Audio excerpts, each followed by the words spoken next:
All right. Good evening, everyone. I'm Professor McCoy. Welcome back to Hogwarts Legacy. Merry Christmas. Happy New Year 2024. Blessed Feast of Mary, Mother of God. There are a lot of Marian feasts, especially even around this time of year. But Feast of Mary, Mother of God as well. There's a lot of holidays and holy days right around this time, which, funny. The whole Merry Christmas versus Happy Holidays thing. There is the one very clear call it answer to that question, right? There is the Happy Holidays is perfectly permissible because there are a bunch of literal holidays around this time of year, which there absolutely are, right? That there absolutely are a bunch of... Wait, what? Huh. Well, that Phoenix could use some nom-noms. That's weird.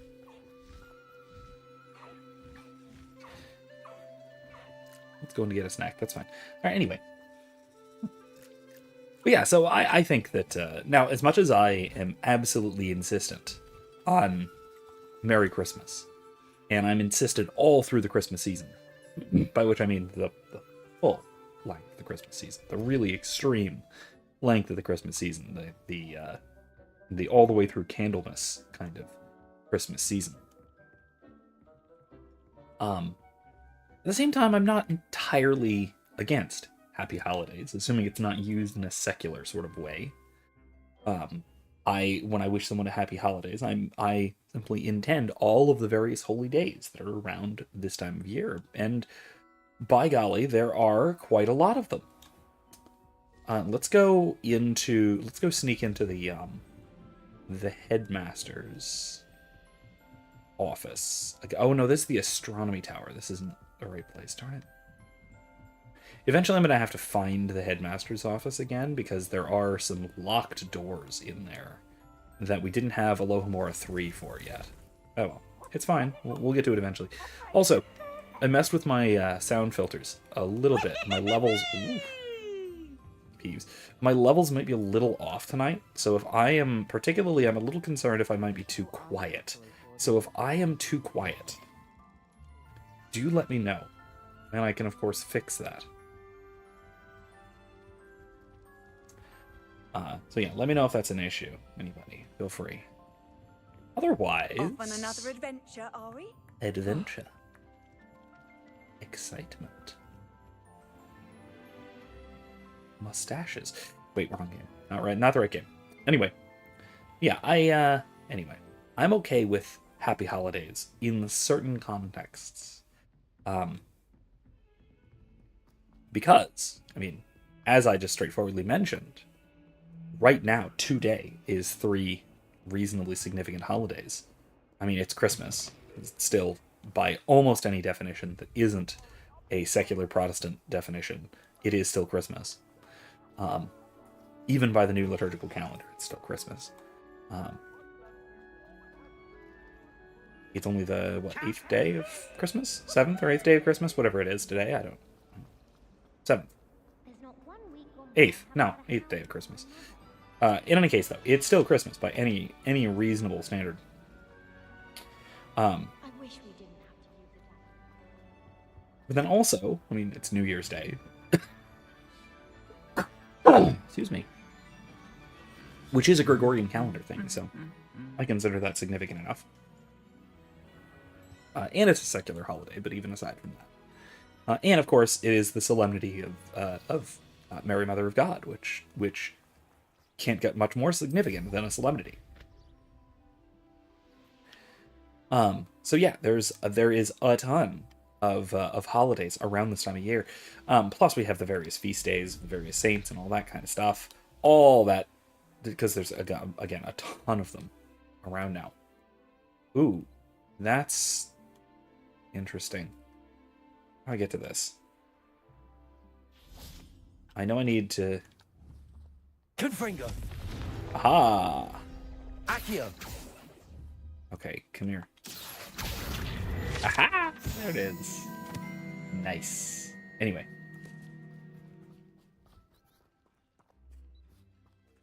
But yeah. Aloha Mora. There's tons of holidays around this time of year. So if you are wishing somebody a happy holidays, and the intention behind that is, you know, Merry Christmas, Happy New Year, blessed feasts, all of these different feasts, you know what? I'm okay with it. However, that is usually not the intention, and if the intention is, I want to be inclusive and therefore not include anything in particular, that is the opposite of any kind of holiday spirit. That is simply, Lumos. oh geez, this is gonna be hard to find. I know where it is, but it's gonna be hard to get all the way over there. That is really just, gosh, what?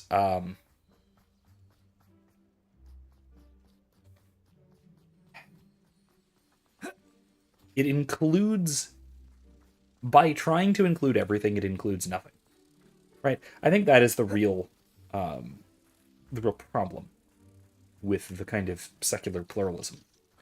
It's that because it tries so desperately to include everything, and by that, of course, it only means not that it wants to include everything, but that it doesn't want to exclude anything. Now, where we got this idea that not including something is excluding it is kind of silly, just because there isn't a binary there. But like assuming that it is, fine. But even assuming that there is such a binary, by trying to include everything in this Happy Holidays sort of secular Protestant way, what we wind up doing is excluding literally everything. There is no particular holiday that we're actually expressing any kind of care about. What do we have here? A demiguise. A demiguise. I don't need more, but I'm going to get it anyway. Let's wait till nighttime.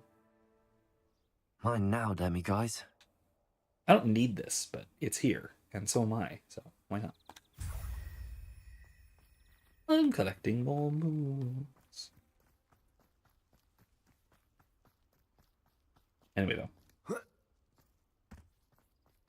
This is really one heck of a gatehouse to an outer bailey of a school. Man. That's an actual like defensive castle like fortification. Oh, a thestral. Wait. Can I just catch these guys? I assume I can't catch another trainer's Pokemon, but maybe not. I don't know. Interesting. I'm not gonna try. Because I have enough Thestrals, and I'm okay. But interesting. Potentially interesting.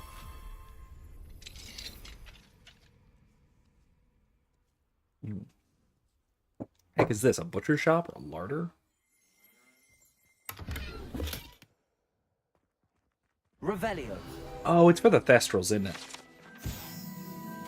It might be inclined to alert the authorities. Rest assured, however, it's merely the bloody meat used to feed the Thestrals. Okay, yeah. Okay, it's the Thestrals' feeding room, or at least food storage room. Got it. That actually makes a lot of sense. Anyway, but yeah, that's some of the little nuances about the Merry Christmas, Happy Holidays kind of discussion. I think that there is an argument to be made for Happy Holidays. It's just it's just not the typical argument of the secularists who essentially want to be so inclusive that they wind up including nothing in particular. To borrow a phrase from C.S. Lewis, they want to be so open-minded that their heads fall out, or that their brains fall out of their head. Who's this? Oh, it's Godwin. It's Godwin Moon. This is his little area. Huh. Listen, he taught me Alohomora, so you can't really complain when I loot his house.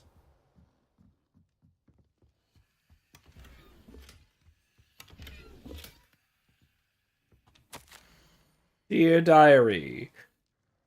Oh my god. Demiguise statues must remain strong for the students. For Hogwarts! The prestigious writings of Godwin Moon. Oh my gosh. Okay.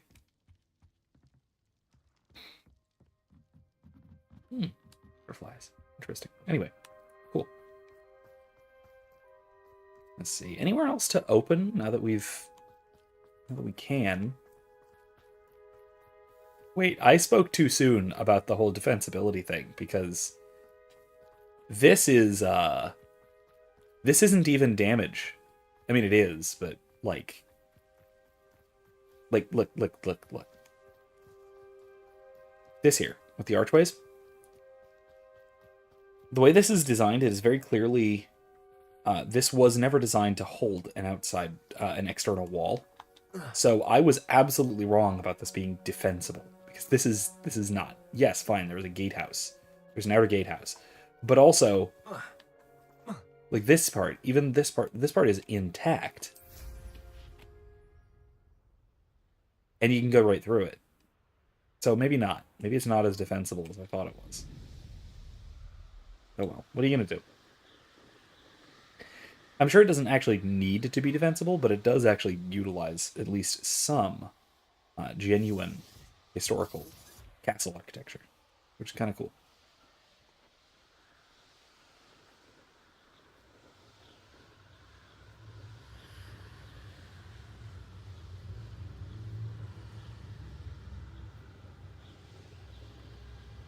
Landing platform, already got it.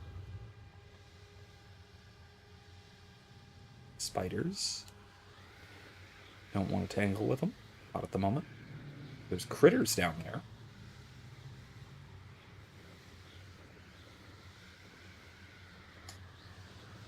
These are some impressive trees, you know? And you say they made it after you placed the moonstone? Do you know why or what it means? Does it have to do with the Snidgets? The breadth of one's knowledge can be as wide as the seas, and yet only run so deep. I love that metaphor. The It's wide good to shallow see you seas again, metaphor. Doran. I just generally Did love Poppy that. tell you about everything that's happened? She did, and I am glad to see that you are both safely returned. I did question the wisdom of sending you on a path at a time when that path was unknown at best, deadly at worst. But the acumen of fair. the centaurs is neither personal nor partial. The skies tell us what is to come. I did mention earlier, And like I often said, we do if not I'm know too what we quiet, have somebody let me seen know so I can fix it a little bit. until it has come to pass. Feels like I might be. I'm looking You at my knew the mixing. poachers would try and kill Poppy and me. I did not know, my young friend, but I shall say that I was not surprised. It was in much the same manner that I expected our first meeting. I don't suppose you'd like to start from the beginning. I think Poppy and I could use that. Of course. I find it is often the best place to start, is it not? Many, many moons ago, Yeah, I divined probably. a series of events. Their meaning long evaded me, until you brought news of the Snidgets and their poacher pursuers. I believe the symbol created by the Mooncalves dance marks the place the Snidgets are hidden. And serendipitously, I believe that I know the very place. Please, go on. I have seen that symbol only once, on a rock face in the cliffs of the forest. You should make haste there. The Snidgets that have been kept there for so many years may no longer be safe.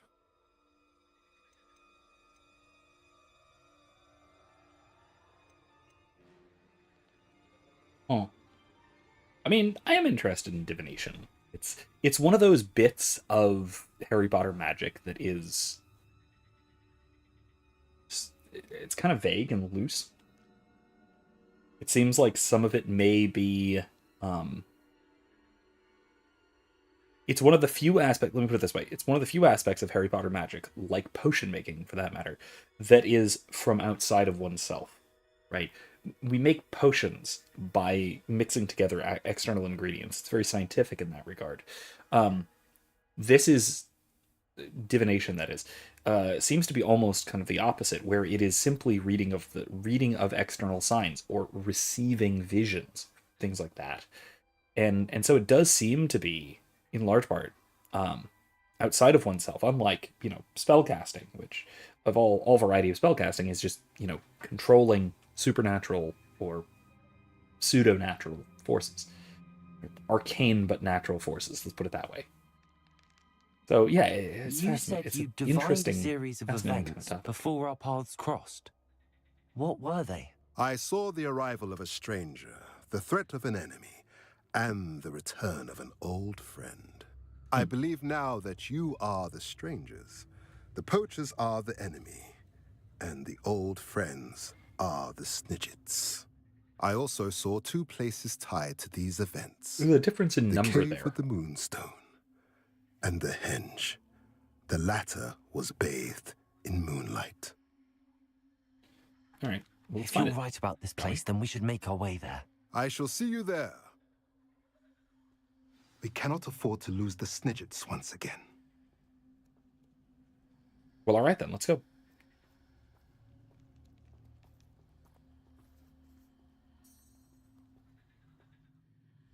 Why am I not tracking the quest?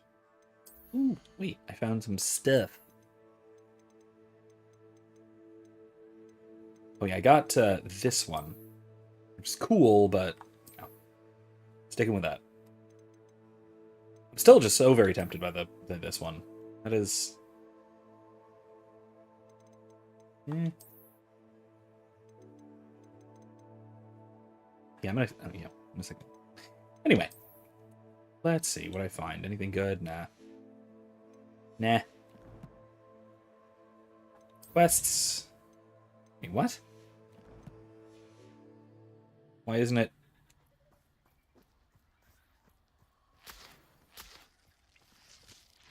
Why is it not proccing the new quest? What's going on? Ah, there it is. Aha, here we go. Level 27, Glacius. In Glacius. Level 27. Lol, we're 10 levels above that.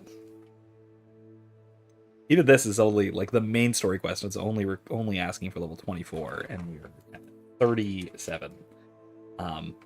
We might crack 40 by the end game.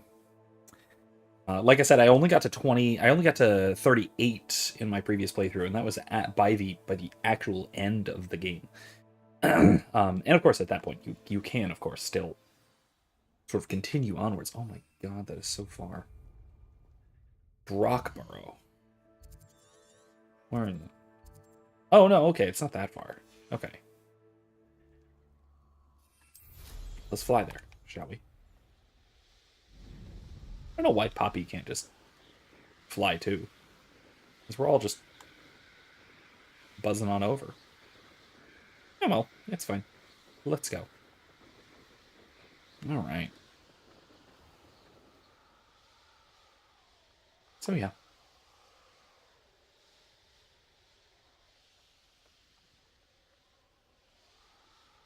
Okay.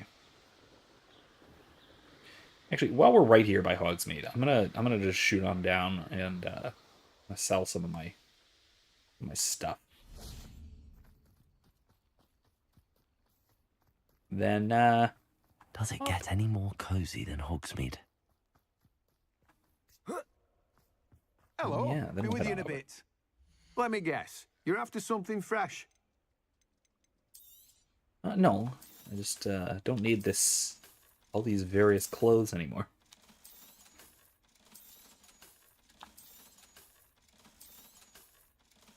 There. I have one can say I don't keep a 24,000 galleons on my person at the moment, so I think I'm on. Oh yeah, that's right. I Alohomora. have a Alohomora level 3 now.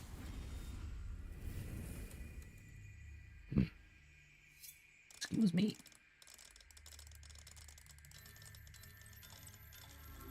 All right. So, another thing that's been on my mind lately. I recently saw gosh, what's his name? Revelio.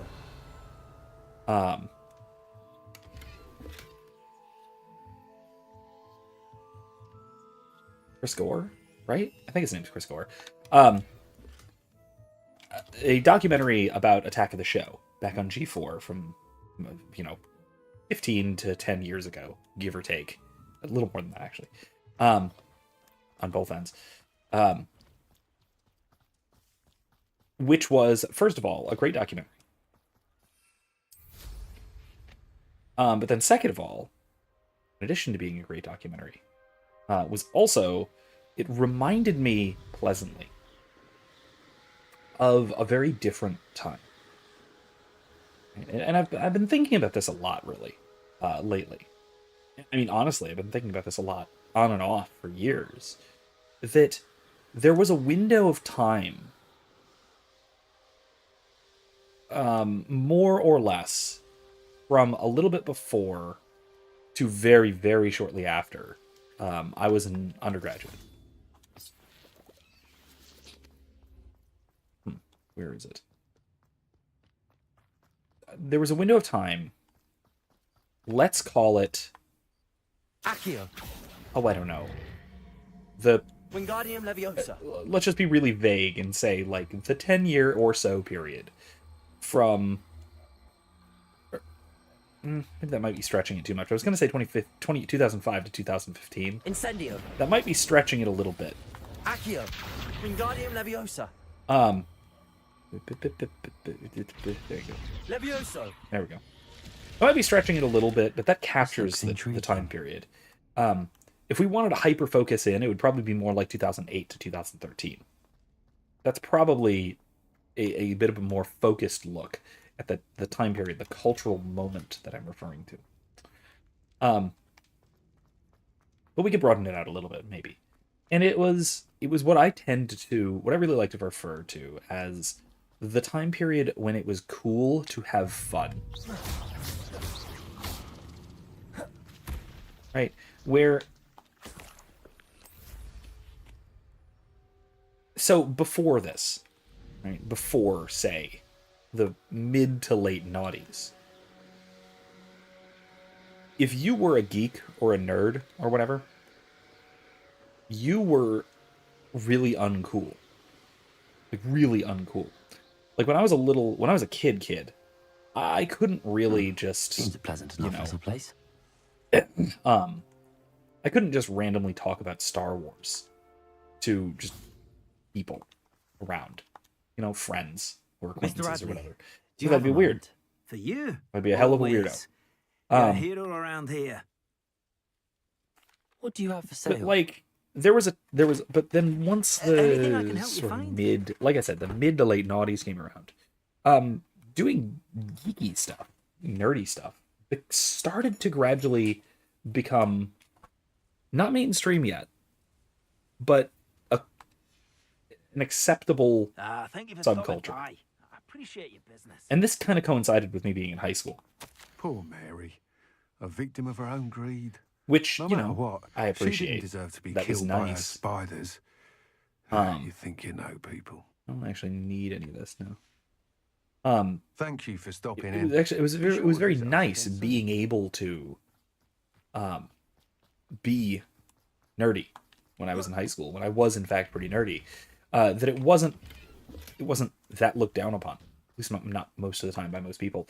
And then all the more so, it was starting to get when I say it was cool to have fun, I mean the kind of fun that is just kind of tomfoolery, just messing around, doing some bullshit, right? Playing, but as a grown-up. That Aloha Mora. kind of thing was, for a while, almost the norm, culturally speaking. There we go. And I mean playing, whether that's board games or whether that's video games, or all the more so, just physical I activity. should investigate. Just going out and playing. Imaginative play for grown-ups.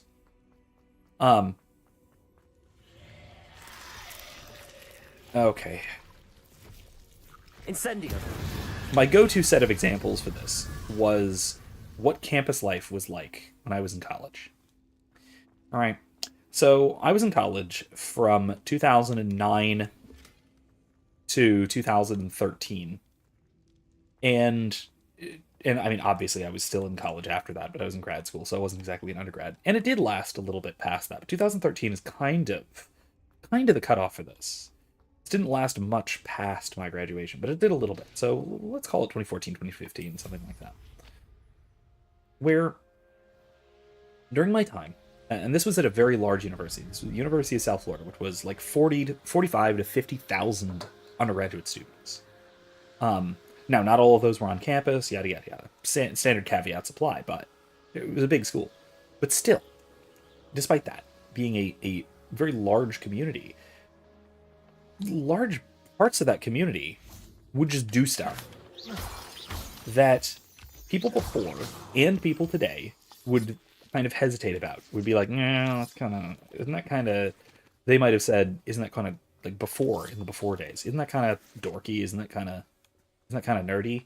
Whereas today we might say, isn't that kind of cringe? But to mean basically the same thing. And my go-to examples are, first of all, that during my time at USF, it was during the time of the national phenomenon of humans versus zombies.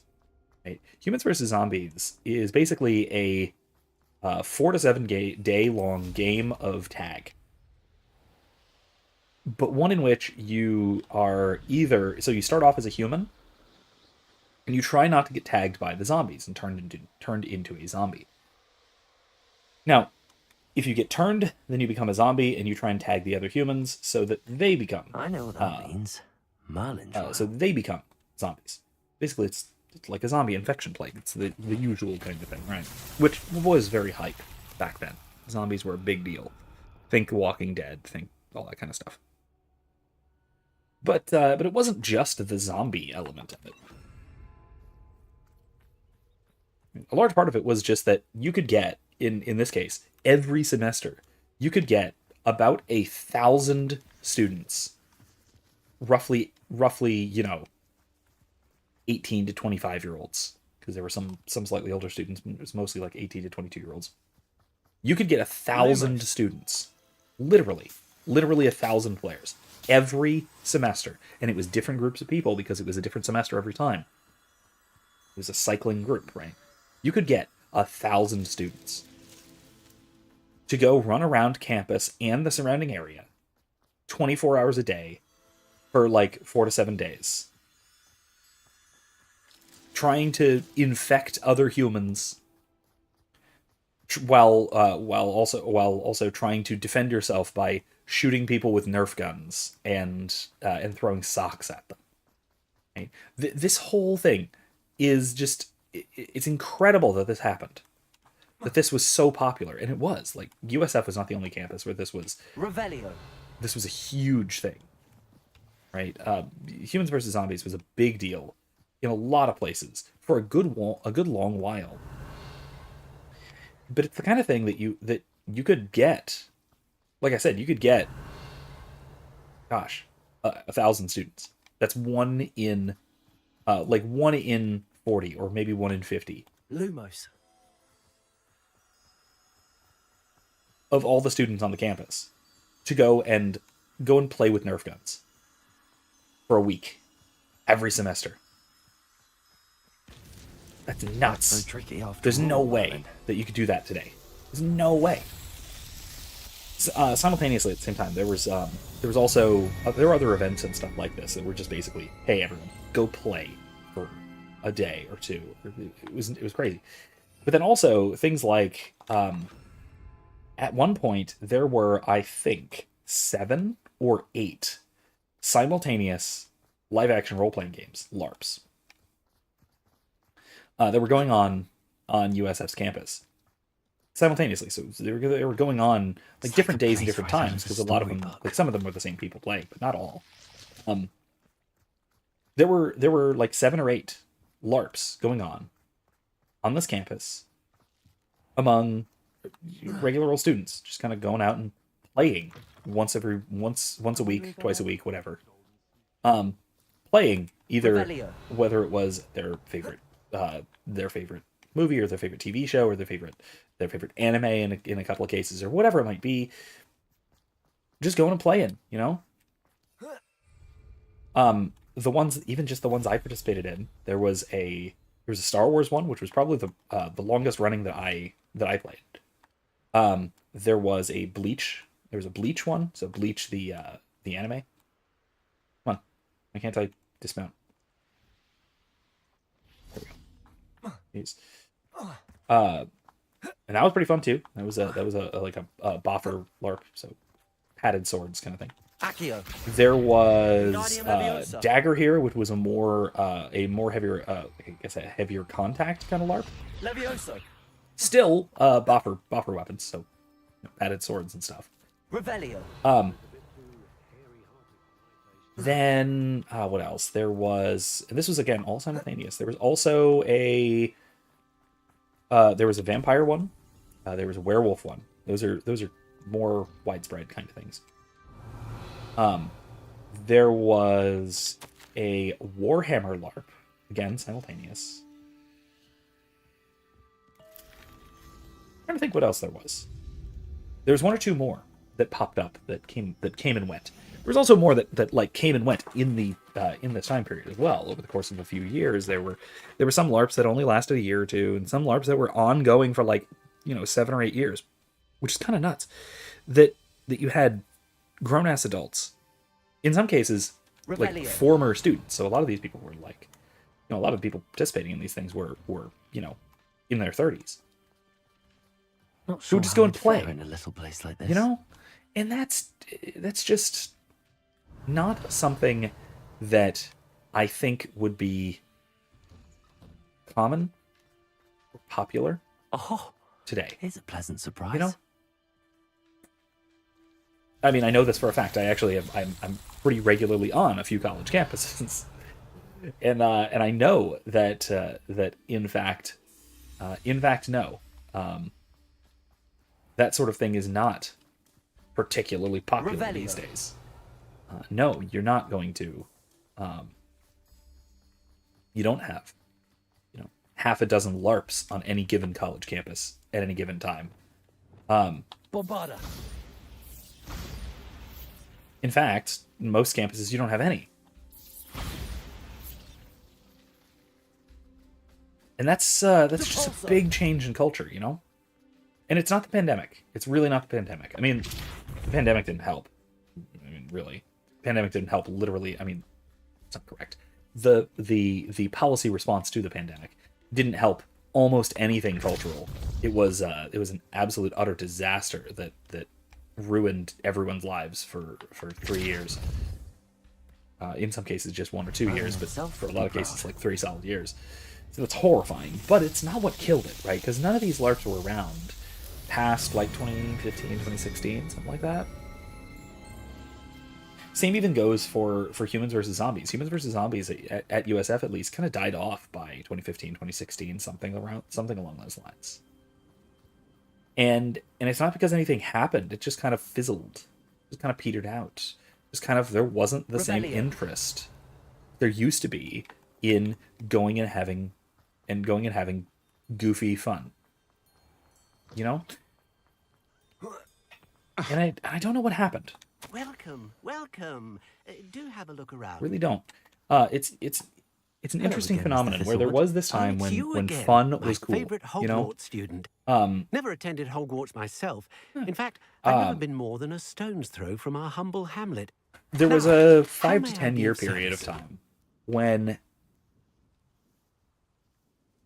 when we lost our sort of cultural do you have for inhibitions, sale? right?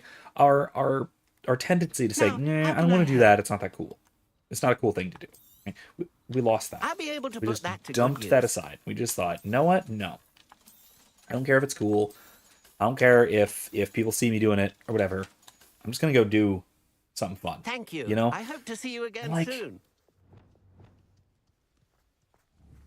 Let's see what happens. Oh my god, you turned into a hat. Who lives here? Oh, I love it. Anyway, but yeah, that was such a different time, because it was also around the time G4 was big, because G4 started as a network in, I don't know, like 2004 or something, but it didn't really catch on until like 2006 or 7. Because that's when they really got their lineup. That's when Attack the Show really was going, and that's when X Play was going, and all that kind of stuff. It was great. It was also, so it was. I mean, that was, I think, really the peak. If I had to put it somewhere, that was the Revelio. peak of geekdom or nerd culture, or call it whatever you want. Because another thing to think about, right? Today, nerd culture, geek culture, whatever, is fractious. There are conflicts that come up all the time, obviously. The problem is that those conflicts are not about the things themselves. They're meta conflicts, they're political conflicts, they're from outside. This is again, as some people have already pointed out before, a kind of Gramscian infiltration of these pop cultural items, these pop cultural things, where they have to be made political, so there is no longer an escape from the political. That whole Marxist infiltration kind of thing, right? But if we remember back 10 to 15 years ago, that whole window, roughly. Remember the console wars? Remember when the biggest conflict in nerd culture was not, is this woke or not? Or why are they ruining our wonderful, beloved franchises? Like, why have they ruined Star Wars? Why have they ruined Lord of the Rings with Rings of Power? Why are they, what's with this MCU thing? Or any of that. That wasn't it. It was not the conflict. The conflict was the console wars. The conflict was, are you a Nintendo fanboy? Are you a PlayStation fanboy? Or are you a Microsoft weirdo? Right? That was the thing. This was even before PC Master Race really entered the discussion. That entered the discussion a little bit into this, but if you remember the console wars of like, what, console generation 5 to 6, was it? 4 to 5. 4 to 5. Like, it really kicked off the biggest deal. At least this is to my memory, and I was in the community then, so maybe this was before then, but it felt like it really kicked off with the PS2, Xbox, GameCube era. That generation was 4, right? Console generation 4? Yeah, 4. And then into 5, because it carried through into 5. That was kind of felt to me like the peak of nerd culture, when nerd culture was still this insular little community that did its own thing, that understood itself to be what it is, and talked inwardly to itself about its own issues, rather than just being part of the mainstream and therefore talking about mainstream issues. Like right now, if you're going to be arguing about nerd stuff, you're going to be arguing about, like, is Star Trek still Star Trek? Right? You're going to be arguing about, is Discovery any good? Does Lower Decks count? Because it's kind of Rick and Morty-ish, and we shouldn't really consider that serious Star Trek, right? That's not the discussion that Trekkies were having back when I was a Star Wars fan and making fun of Trekkies, right? The discussions they had were things like, who's your favorite captain, right? Things like the issue of why was there not an SS Galaxy if the Enterprise D was Galaxy class, stuff like that, right? Those were discussions that were being had about the actual thing itself, and not about the discussions about it. It wasn't a meta level discussion. Closest you had to a meta level discussion was Star Wars versus Star Trek. Like would a Borg cube be able to assimilate the Death Star or something like that, or would the Death Star be able to blow it out of the sky first, or things like that, right? Those are the kind of questions that happen. Those are the kinds of arguments or disputes, like which was cooler, Star Wars or Star Trek, or which is cooler, Marvel or DC. Now it's which have they subverted worse, Marvel or DC, right? And it's such a trip to me to remember back to those days. And I mean, to be fair, 10, 15 years ago, it was not that long ago, right? The decades surrounding 2010, it's not that long ago. There's a lot of people in this space, in this community, in the kind of nerd community, who've been in this, who've been adult nerds since the 70s and 80s. I've played D&D. I've played plenty of D&D with people who started playing D&D with Advanced Dungeons and Dragons in like 1980 kind of thing. And and yet I've also introduced people to D&D, both people who are older than me and younger than me, of all manner. But like,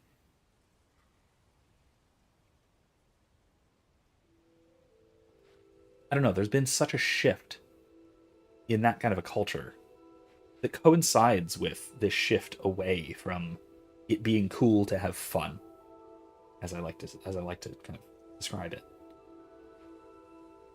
You know, I don't know. I think a lot of it. I mean, some of it you can just attribute to cultural change, right? That people think different kind of things are cool, or think about, or want to have fun in different ways, maybe something like that. Some of it you can attribute to sort of corporate culture changing, right? I mean, G4 TV went away. Again, this is from Attack of the Dock that I realized this. I knew about it then. I'd completely forgotten until I saw this documentary again that the G4 was replaced by Esquire, the Esquire network. And so what we had was a sort of shift from this nerd culture thing to what has developed now into almost like what you would call the manosphere culture. And that's weird. It's a weird shift, but it happened. But it sure happened. And I mean, a lot of it has to come down to sort of wokeism. Not all, but a lot of it has to. Because again, I think that the sort of Gramscian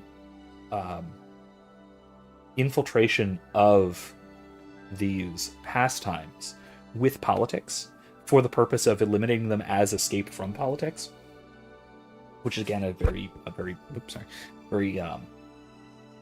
Antonio Gramsci Marxist, like sort of neo-Marxist cultural strategy. Again, I think that there's something to that, but again, I don't think it's the entire explanation. I think it's just this bizarre confluence of factors that really just. And again, maybe I'm just becoming a crotchety old man who pines for the good old days, but I think the old days were good. So whatever. I think the 13th was the greatest of centuries. So down with you. But I do think that there's something interesting about it. Something interesting and something tragic about this weird cultural shift that I've noticed again more and more and more and more and more. And I mean, social media probably plays an element too. That it kind of replaced real ordinary social interactions. That doing something off the wall wacky is cool, but only if you're kind of recording it and doing it for clout. You know, there is the question of why are we doing this if we're not recording it? That never would have come up to us back in those days. Never would have.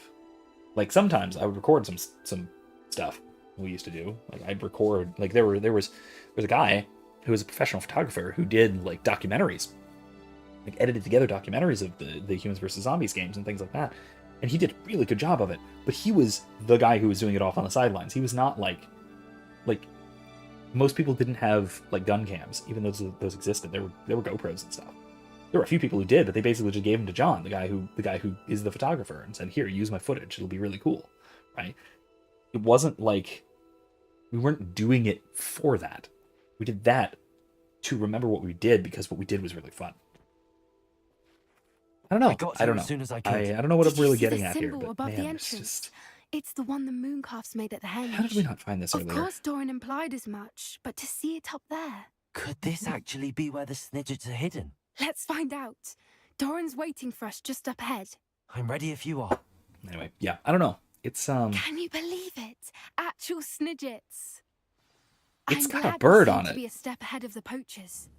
Like it's got a bird on it. Strange we haven't heard anything from them. If we're lucky, they're still poring over Gran's research. There was a fair amount. We, on the other hand, had Doran to guide us. Even if the poachers do somehow stumble upon this place, we shall be long gone. The cats. I should, you know what? No, I'll come back and do the magic-y thing, the ancient magic thing. I should deal with those spiders though. Incendio.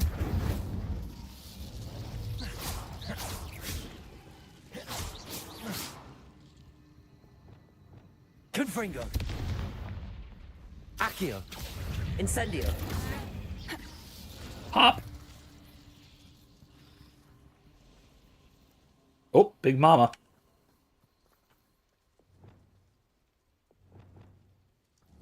Confringo! Expelliarmus! Protego! Stupefy!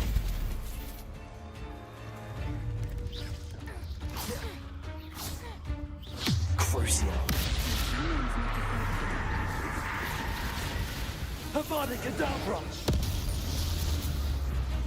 Really? All right.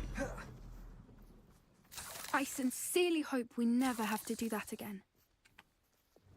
Confringo! We probably will. Sorry, Poppy. I love magical beasts. Even the giant spiders that are trying to eat us. I mean, maybe she does. Maybe she's really hardcore about this, but maybe she's full-on PETA. But I don't know. I think it's respectable not to love the giant spiders that are trying to eat us. That's just me, though, and I hate spiders. Hey, Copperwolf. Copperwolf says, I think what you're getting at about fun is fascinating and important. You think it's inevitable that with modern tech we're pulled towards performative stuff. I don't think it's inevitable. I think maybe it's a cultural phase. Right? I have some degree of hope that it's a fad that will pass. Right? That social media clout thing is just a thing that was popular for a decade. Honestly, it's a thing that was popular for a decade. Is popular for a decade. Maybe even in the same way that, going out and having a goofy old time was fun for a decade. That was cool. I think maybe there is a cultural shift, and I think that some of this is true. Like, I interact with a bunch of Zoomers, right? Because I have students who are now like college age, right? I teach college classes, and it seems like more than they were really bifurcated between terminally online and don't know what the internet is. Like back in our day, when I was an undergrad, when I was in college, everybody was on some kind of social media. Everyone. Absolutely, literally everyone. But most people didn't spend too much time on social media. Like, sure, most people were on, like, maybe Facebook, maybe Twitter, whatever. MySpace, way back then. Facebook was probably the big one at the time. A little bit on Twitter. But you'd go and you'd read what your friends were up to. You'd see some pictures, and you'd watch a YouTube video, which had a 10-minute time limit. Then you'd just go back to your real life. Or you'd be on, Messenger, or before Messenger was consolidated in with social media, you were on Messenger apps or Messenger software programs. Right? You were on AOL Instant Messenger. You were on MSN Messenger. You were on Digsby, which is what I used, right, which consolidated a bunch of those different chats, that sort of stuff. Right? And you'd still interact digitally with a bunch of people, right? Or you were on forums or whatever. You'd still interact digitally with a bunch of people, but it wasn't all consuming. It wasn't for anybody, really. Not many people. Nowadays, it's either everything or almost nothing.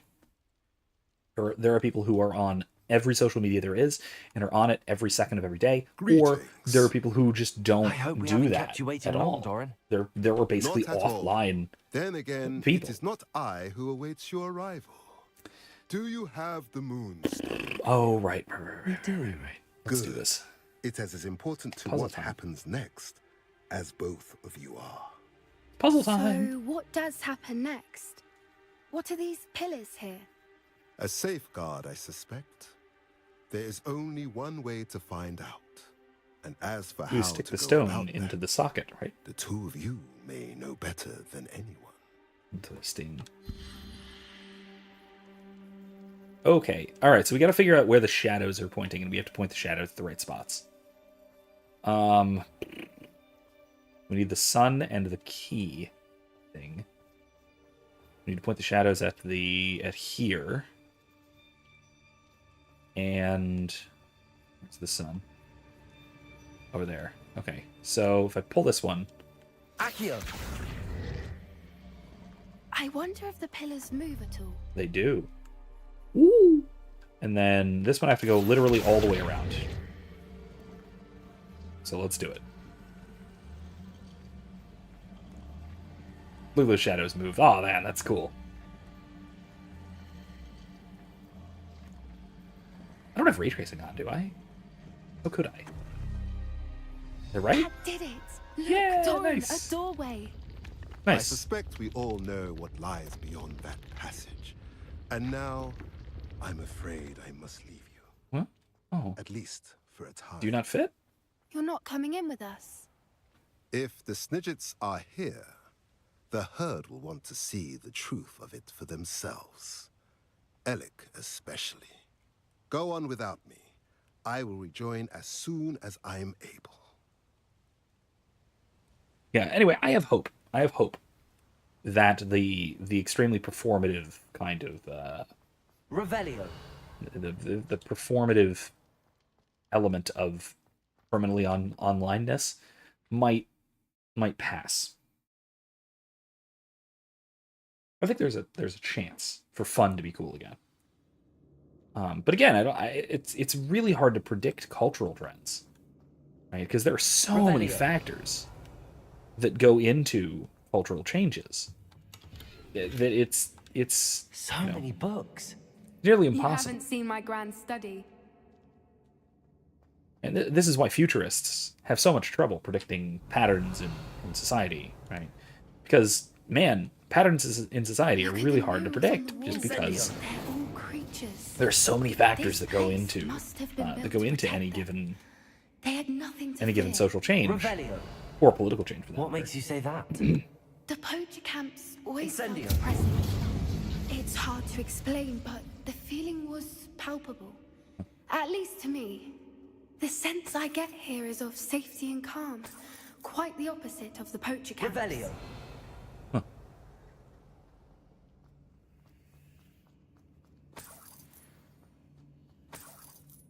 There's a nope, not openable door.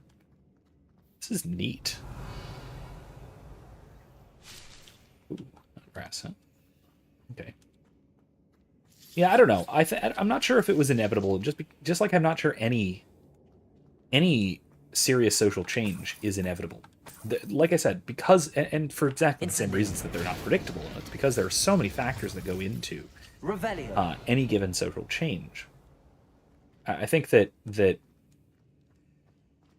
we should not assume Accio. that society is in any way deterministic, because humans aren't deterministic, and so our social trends, while they are slightly more predictable than strictly spontaneous human free choices, Revelio. because on the collective level, incentives make a big difference. I don't think that you can straightforwardly say that this or that will necessarily happen, and in this way, in this order especially. So I do think that, we maybe can move past this cultural moment into the next one, just like we moved into it. Part of that'll be, technology will move on like everything else, but part of it'll just be, social shifts, things of changes due to people thinking differently. Revelio. Yeah. Excuse me. Wolf, Copperwolf says, inviting people to hang out can feel like a bidding war at times, with pressure to promise a great time. Any ideas on how to invite people into having more natural fun and how to overcome that pressure? I mean, Bombarda. part of it is the question of whether you need to. Revelio. I think you're right about overpromising. First of all, that there is a real threat, Incendio. a real difficulty with overpromising the level of fun we might have. If I were Whoever built this place certainly liked to read. if I were The saying, books hey, are all about creatures. come hang out and do Gran would whatever, love it here. She would. I can't wait to tell her all about it. maybe we're not gonna, do the coolest thing ever. Maybe we're just gonna go, play some Smash Bros on GameCube like we all used to do. But that's the Revelio. other thing too, that's the other thing. When I was in high school, when I was in high school, we would all just like go hang out and play video games. You know, It- it's not like I'll wager It this was- isn't the dead end it seems to be. But it's not like it how was the to get coolest thing in the through? world. It's not like it was even like Defender. Accio. it's not like it was even Wingardium like a Leviosa. big deal. It was literally just Incendio. let's go play Smash Bros. Or let's go play Halo. You know, this was especially Wingardium Leviosa. when Halo 2, Halo 3 came out, Leviosa. which was in that period, by the way, if you recall. It was in that time period I'm talking about, when all three of the Halo games were perfect for this sort of thing. Wingardium Leviosa.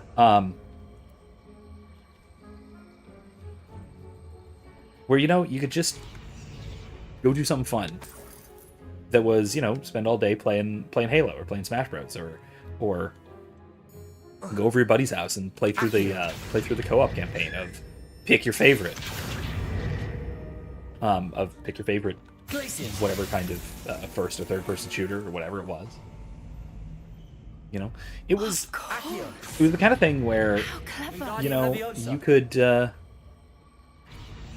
just do something that was not the coolest thing in the world, but was a good time. You can go and hang out and have some fun. At the same time, like these big commitment things, yeah, that's a bigger ask. Playing a week-long game of Humans versus Zombies is kind of a big ask because it is going to disrupt your life, but in a fun way. You're going to be unbelievably paranoid and probably late for stuff throughout that week.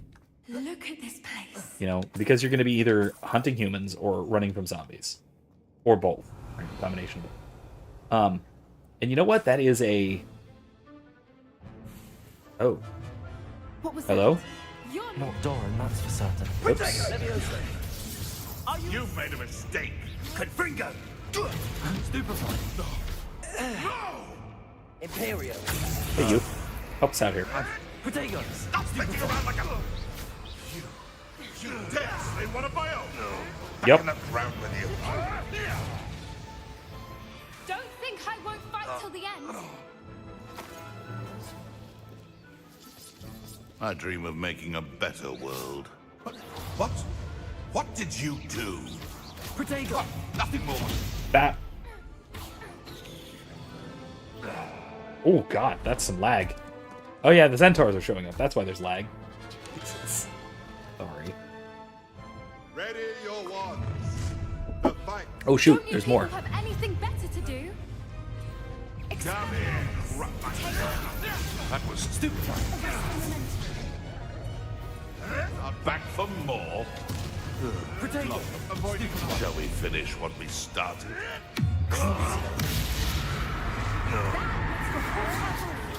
You're gonna regret coming here. Help me out here.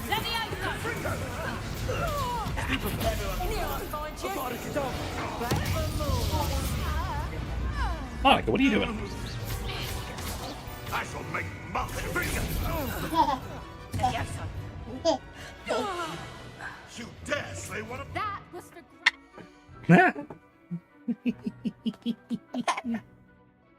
Oh no, I'm gonna poke your nose. That's terrible. What am I doing? Oh no.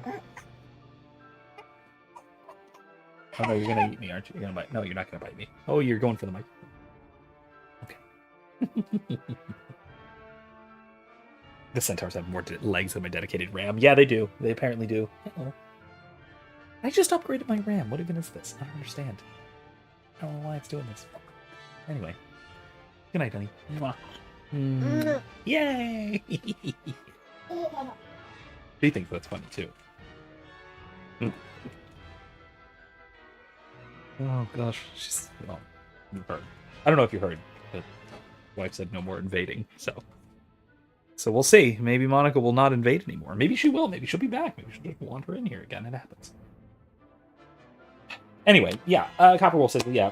So I was like inviting people to do specific, simple things, even non-entertainment things like errands together might be a start. Yeah, I think so. Yeah, lowers expectations, which can get in the way of spontaneity. Yeah, absolutely. Yeah, honestly, that's a good idea.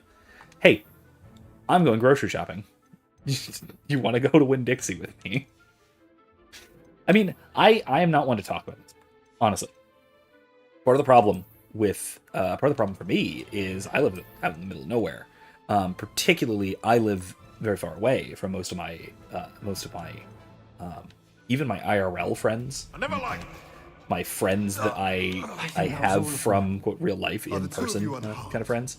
I had hoped to return before it was too The late. part of the problem, of course, being that We're fine, but I if was you hadn't got here when you did, I moved nice and far away from both my hometown and where I went to college. I live like 30 plus miles away from where I went to college. I live like 60 miles away from my They hometown. are the ones I saw, Ellie. I don't know a lot of people, and having friends as grown-ups, as adults. It's hard to say, hey, you want to come over and when the kids go to bed and play some Smash Bros. I don't know. I don't know about that. I don't know if that's a neighborly thing to do. Is it? I don't know. I'm full up on Wiggenweld potions because I never get hit in combat. But yeah, I mean, boom. Revelio. It's one of those I guide others to a treasure I cannot possess, I suppose. Or at least I hope to. I don't know.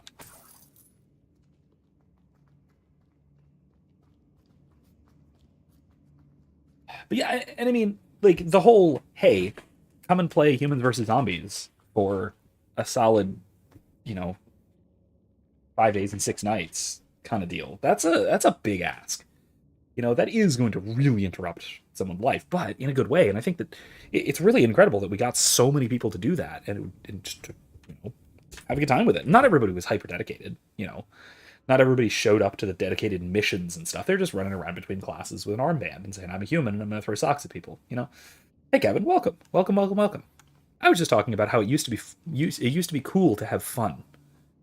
And that it's not anymore. And that saddens me a bit. Oh, there's the other one. Okay. But yeah, it's... Yeah.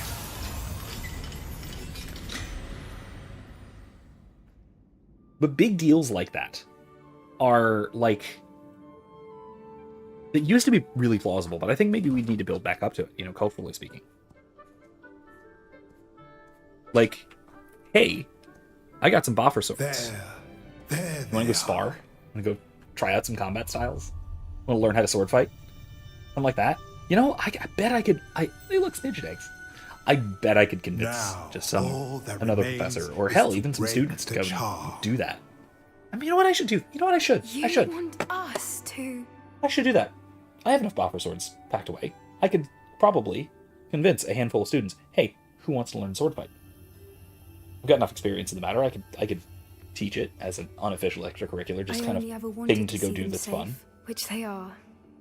You should I don't know. Maybe I should. Maybe I should do that.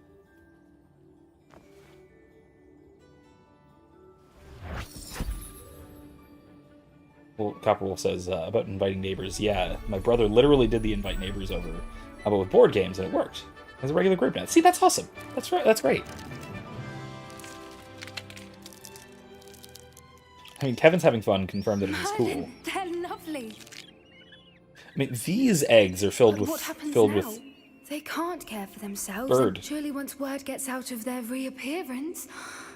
Endangered birds. No harm will come to them. The centaurs will see to that. You have my word. I Thank mean, you, Doran, for you sure about helping us that? to find Because them and to fight for them. 100-ish years from now, I think they're still It extinct. is you who deserves the merit, child. You did what the poachers would never have. Remember that.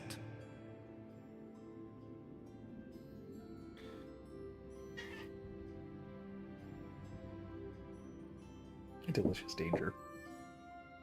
Yeah, there's no option to eat them. So, You both fought They're cute, bravely today. Allow us to Little carry heckin' the fuzzballs. mantle from here. If it's all right, Doran, I think I'd like to stay behind and spend a little more time with the my snidgets. coattails. What are my coattails doing? There we go. Fixed it. My coattails are all bunched up. Woohoo! All right. Centaurs run 3.7 times faster than they speak. Yeah, I think the ratio is probably a little bit more than that. They run pretty quick, and boy howdy do they talk pretty slow.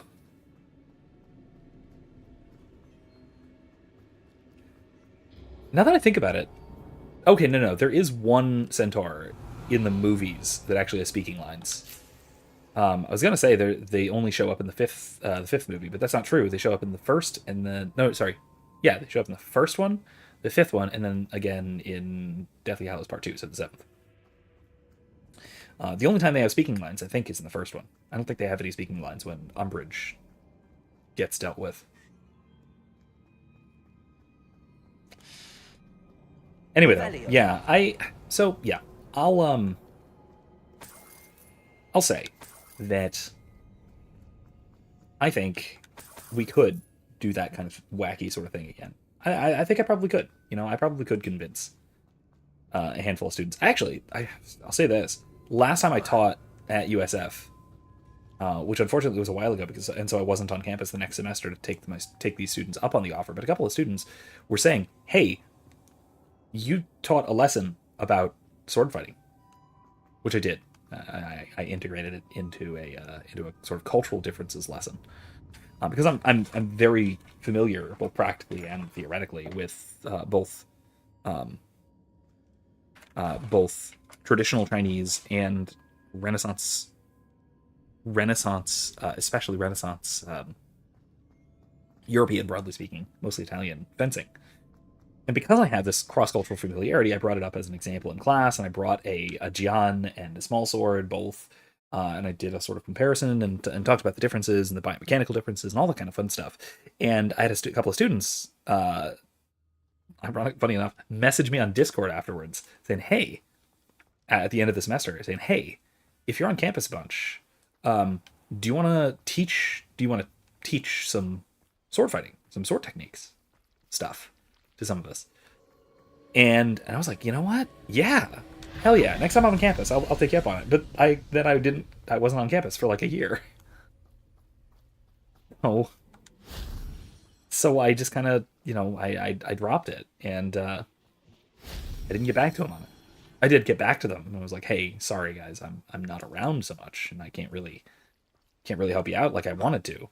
They're like, "Yeah, I know it's disappointing, but what are you gonna do?" But yeah, I absolutely do think that that there is a market for that sort of thing, if you want to call it that. Shame I didn't have an audience for that one.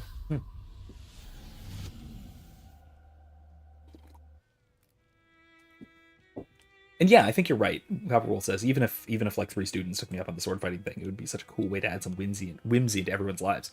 Absolutely, I think you're absolutely right. Yeah. You know what? I might do that. I don't know where to begin with that sort of thing, though. It's not like I hang out with students too much.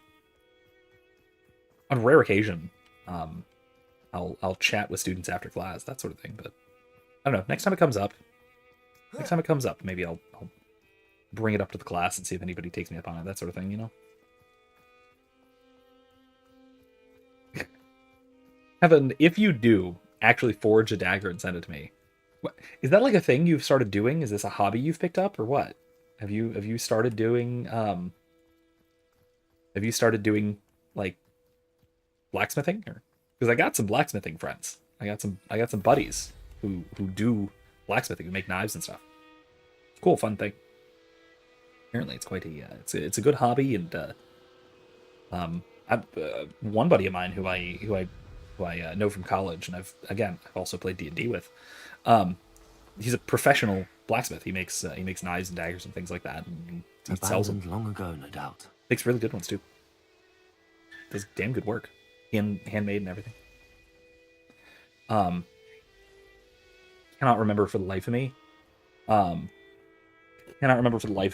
If you do want to send me one, I will happily accept it. That sounds awesome. I don't remember what his company is called, but I will absolutely. First of all, I'll let him share it in Discord because he's in the Discord server. But aside from that, I'm gonna write it down. I'm gonna put a link to his either his website or at least got some of his social media.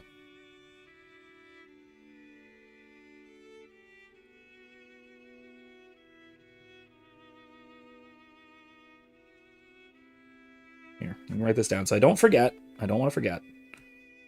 But yeah, he does great work. So he does custom commission stuff too. So by all means, or even, I mean, look, if you're getting into it, we're to reach out and ask him.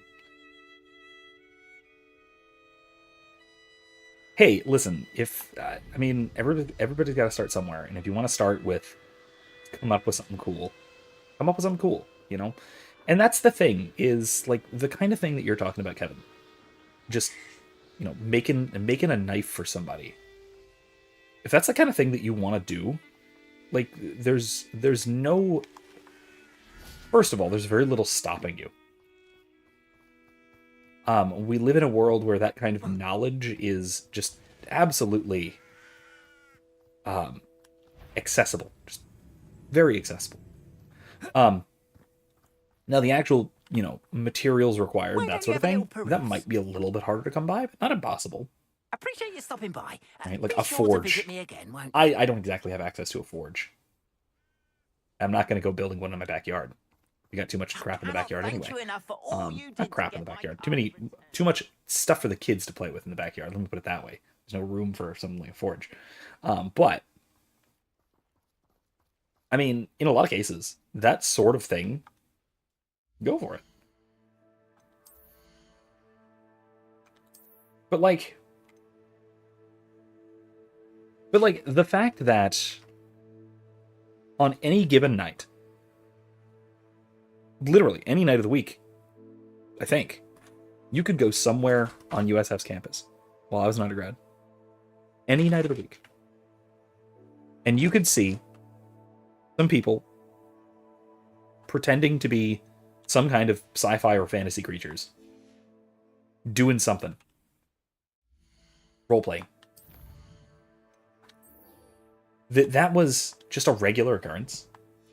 Man, there's something just awesome about that feels missing from our modern society.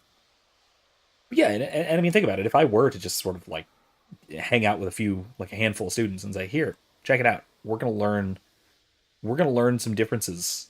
We're gonna learn about some classical Chinese swordplay. We're gonna learn about some Renaissance era fencing. We're gonna learn about some more medieval HEMA. Cool.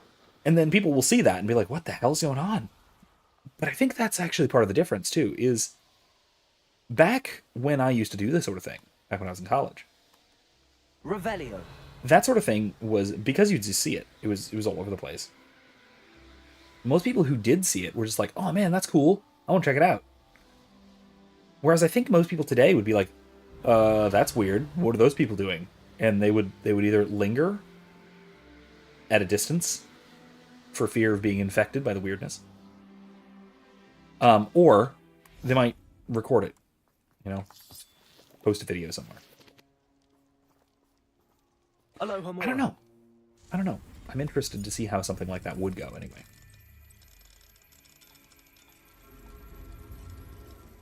But yeah, like I said, I think that, honestly, I think the era of when it was cool to have fun was probably best defined by console generations 4 and 5. If I'm not careful. As far as, you know, nerd culture goes. What is this? Revelio. Heck was that?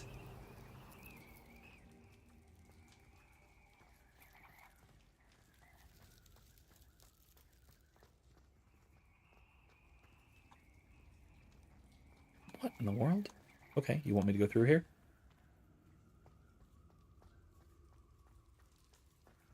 Oh, you want me to go through there?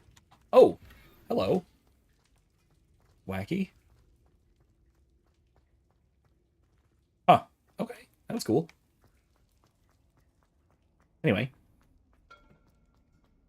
Yeah, I think that as far as nerd culture goes, I think that nerd culture, gaming culture, all kinds of nerd culture of all sorts, really peaked in between console generation 4 and 5.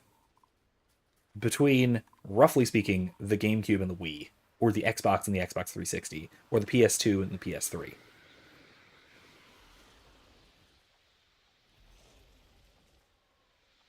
Copper Wolf says it. At university, we had Halo 2 group that would just send a little gun emoji in the chat, and everyone who could play would add their own gun emoji and show up out of the woodwork.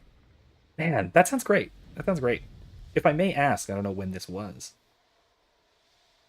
If that's in that same era. I mean, it's Halo 2, so I assume like all roads lead to Hogsmeade. Around that same time. I'm assuming in like what, 2007, 2008, something like that. When did Halo 3 came out? Halo 3 came out in 2008 or 9, something like that. Oh, 2016. Oh my god, really? 2016?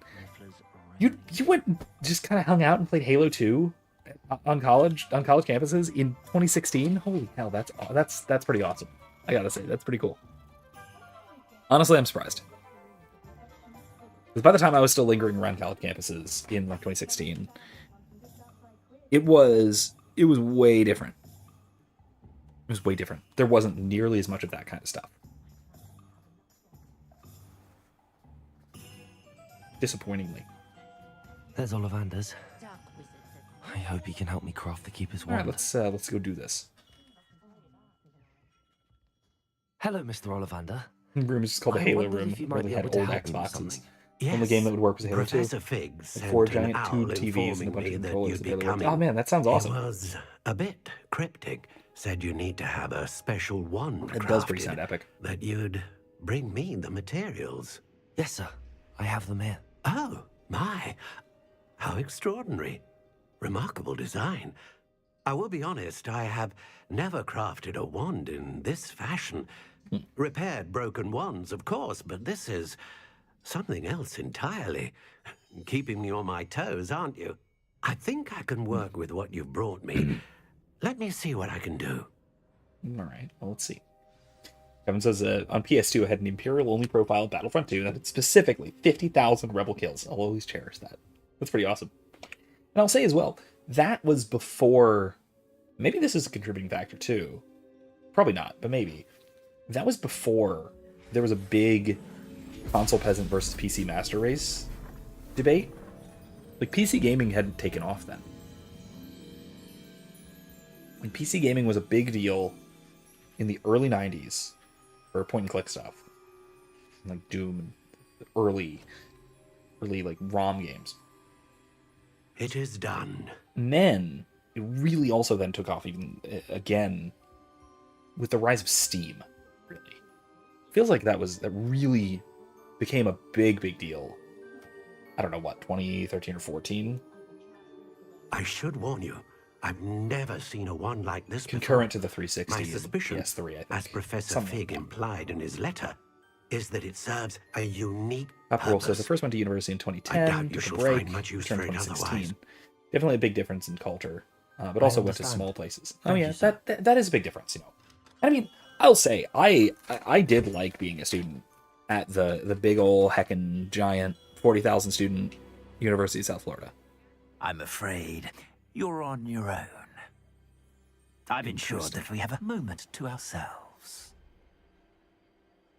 Oh, come. No need for such theatrics. In light of what Ranrock now knows, you must agree that our interests are aligned. Our interests will never be aligned. You would let goblins take what is rightfully ours? Ours? The final repository belongs to wizard kind. We would be fools not to work together. What's that you've got there? Might this sudden visit to the Wand Maker have something to do with our mutual pursuit? Hammerspace. I love the access to I have Hammerspace. no idea what you're talking about. That repository is my birthright! Charles Rookwood wouldn't have wanted you near it. That is true. The arrogance. Should have known better than to try and reason with a child. I've always said, children should be seen and not heard.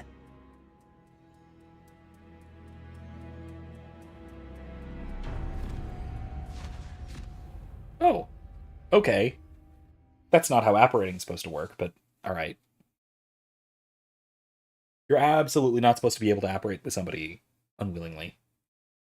That's not supposed to be a thing.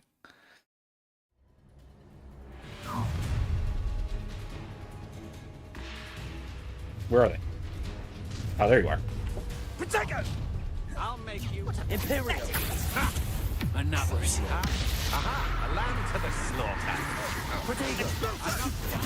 You're easier to spot than an eruption. You're going to Ah. regret that. Oh. Now, this has become personal. Your life ends here. No more happy days for you. You try not to make this too easy for me. Expulsion! Stupefy! Back in the fight. Imperial! What is this? That's the best you can do. Crucio! Knew you would. Oh.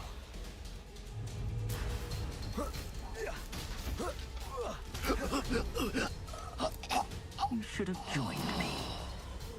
Where are you? Bring it on. This makes it... The Unforgivables makes this so much easier.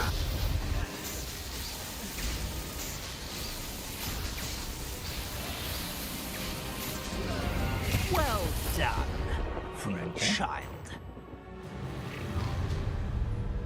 Defender! I'll make you wish. Whack. Wham. Did I just kill him?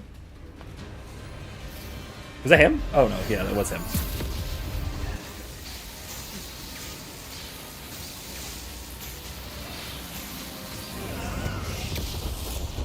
Whoa!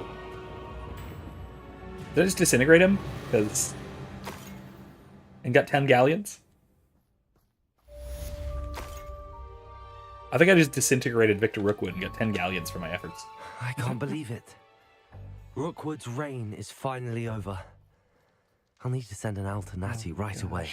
For now, though, I need to get back to the map chamber and tell Fig what happened. There we go. That's taken care of.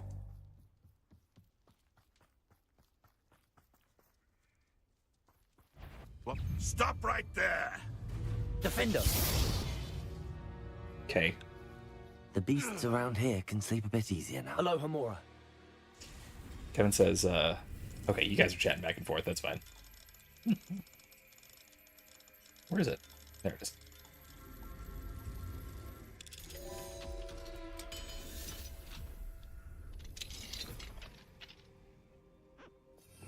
I'm going to just go ahead and take you with me, because you can't... Levioso!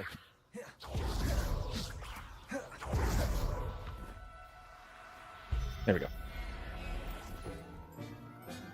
Yeah, go ahead. You can continue. I don't mind you saying nice stuff about me. That's fine. Jeez.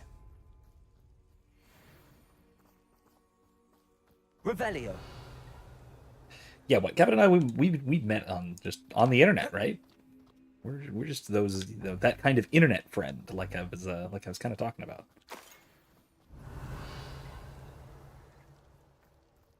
The unfortunately far too far away sort, you know. Actually, I don't know if I currently have any very regular student viewers. Huh. Oh, thanks, Kevin. Thanks.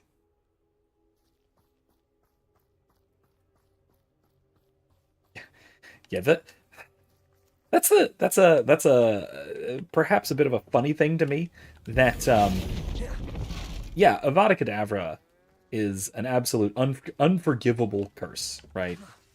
I can't do it. I can't use it on Oxen because it's so unforgivable. But I can turn them into Ox cards. Hey, get back here. There we go.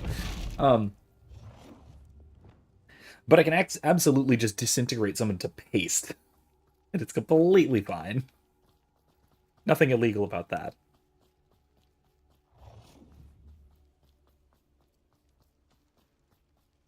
Revelio. Then again, in the Harry Potter universe, everything about magical law enforcement has always been wonky as heck. So, whatever. Aloha Mora. This is the most pointless lock I've ever seen.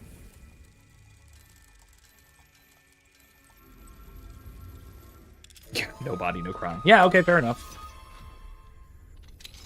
All you left behind was 10 galleons, so, what's that gonna prove?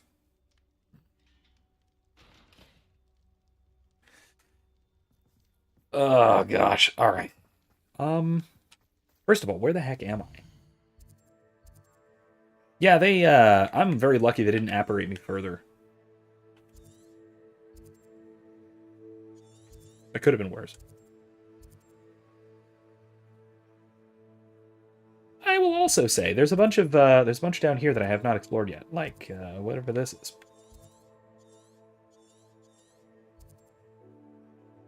And this infamous foe. I'm gonna go deal with that.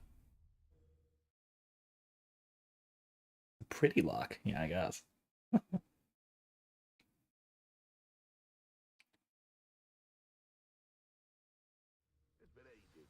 I might actually finish this next stream. Finish the game. Oh gosh, there's a lot of baddies here. There's a lot more than I figured. I mean, it'll be fine. What's that? Accio. Defendo.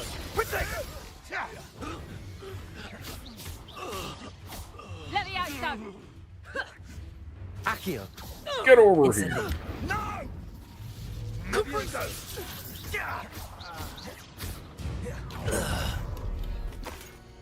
Oh, it's one of that sort of thing. Okay. A location mark on the map isn't far from here. Let's play, Fred. Enjoy stealing hippogriffs. Bop.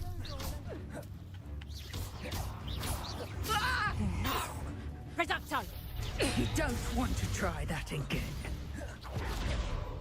Confringo! You took Laura Treadwell from us! Accio. Defendo. Levioso! Whoop. Where are you? Where'd that come from? Oh, there you are. Levioso! Accio. Ow. Levioso!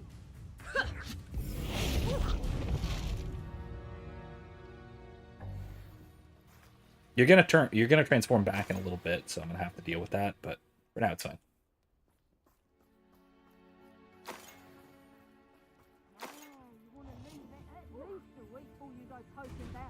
Levioso! Expelliarmus. Hey, there we go. Treasures. Yes, you can. I once found a copper pot. Kevin said for a long time I was strictly set on the death penalty, and Professor McCoy actually had me questioning. He's precisely what he ought to be in my life. See, that's great. Now, whether I change your mind or not, whatever. I am, by the way, not heaven set, let's say, against capital punishment. But it is worth noting that I am not. I am far more skeptical of it than your average trad. Certainly far more skeptical than somebody like, to use the almost stereotypical example, somebody like a Phaser, the guy who wrote the book on the subject. What is? How do I get in there?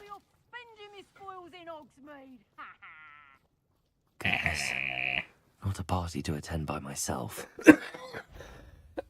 Oh, God, excuse me. Glacius. Oh. Expelliarmus. Yeah. Bap. Stupefy. Accio. Get over here. Incendio. Afraid? I'll get that goblin help. No! No! Look who it is. Stupefy. Avian with a snitted. Hey. Hey, you. Wee. You dare! Iona Morgan was flourishing before you. Look what you've done! You pay Levioso. for it! Trolls best watch out for you. Levioso! Protego. Oh, that's not good. You after the golden snitch? Levioso! How's the view? Accio. Incendio.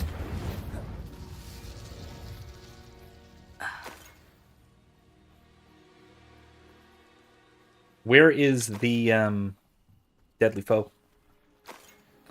Did I already win?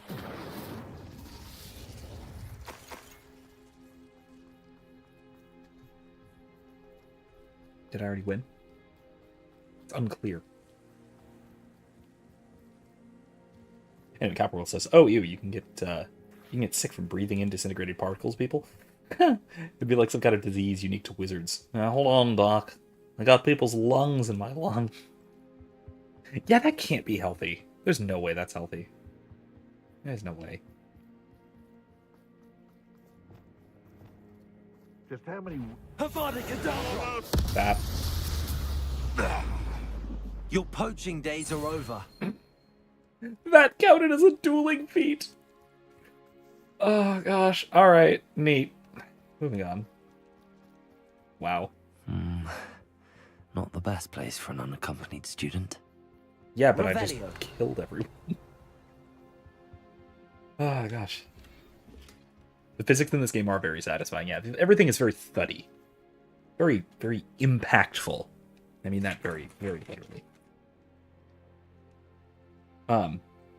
Kevin says, I need to read Phaser on it, but I'm definitely open to other ideas. I want the truth. The truth is in the heart of Christ. Amen. I will say that what really got me, one of the more interesting discussions to me on capital punishment was a debate between Tim Gordon and Trent Horn. I'll try and find this and link it in the description. Hold on.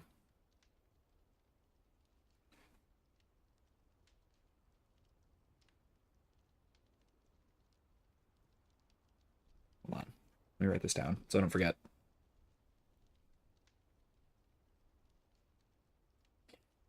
It was a swoops and thuds are very important in the game. Absolutely. You know what? Actually, here, that's actually something I will say. That is something that what was it?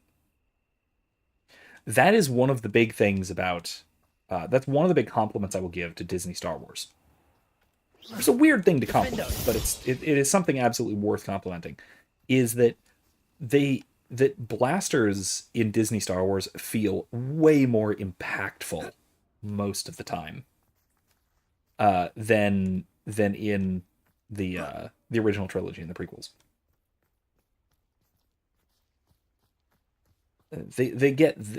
There is something that feels thuddy about blasters nowadays that they didn't used to, and that even applies to like Battlefront 2, the new Battlefront games. Blasters are a heck of a thing. They're boom. There's a big punch to them, but that's new and I like it. Anyway. So as I was saying, though, the debate between Trent Horn, Timothy Gordon, this looks like trouble on the death penalty and capital punishment. How do I get to this? Okay, fair enough. Let's see if we can follow this. Revelio. Down. Okay. It's down there. Interesting. All right, let's find it. Gordon was being a very trad kind of guy, was arguing in favor of capital punishment, and Trent Horn was arguing that not that it is intrinsically disordered, but rather that it is basically the Pope's position, the Pope's current position, that it is unacceptable in all present circumstances, or at least that is plausible. That there might be present circumstances in which capital punishment is always unacceptable.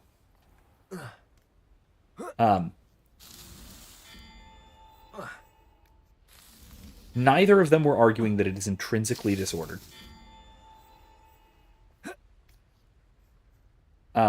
But the argument was whether, despite it being not intrinsically disordered, it could still be wrong in all present circumstances. And Gordon argued that it could not be justified purely on the basis of the principle of double effect.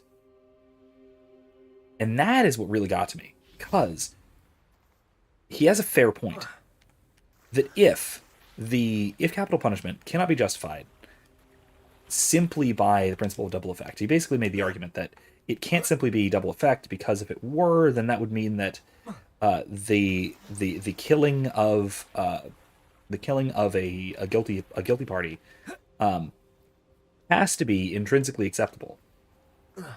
Otherwise, you could not do so, because it would be ruled out as something intrinsically wrong by the principle of double effect, right? And so, if it's ruled out as intrinsically wrong, then that's why it would be unacceptable. Right? So you couldn't do capital punishment purely in order to say mitigate the future harm that they might do, or to provide a disincentive, or whatever the case may be. It had to be intrinsically acceptable in order for the principle of double effect to apply. And my point of this was that, well, no, it's not an intrinsically good thing. And so I took his modus ponens to be a modus tollens. I wonder if I'm safe. Basically, I took his implication to go the other direction. That you could almost argue, and I don't actually think he's correct about this, but it seems like the dangerous element of this argument is, it seems like if it isn't intrinsically acceptable, which it isn't, it's not an intrinsically good thing to kill a person. That cannot be the end of your just action. That cannot be just if that is the end of your action. In other words, Revelio. Then it seems like it could not be justified by the principle of double effect. And it seems like it would have to be intrinsically disordered. Right?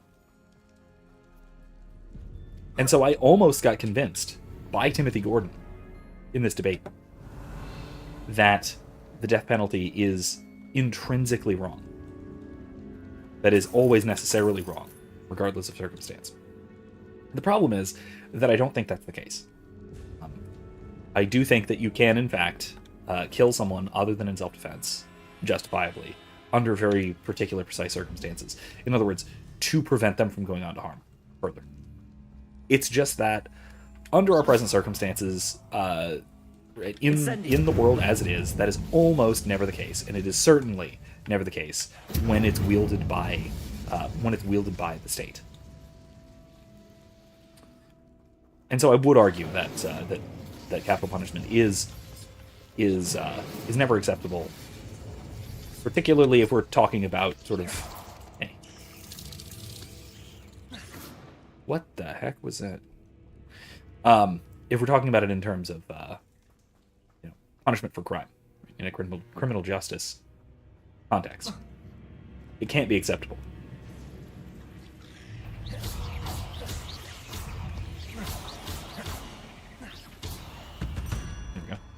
Incendio.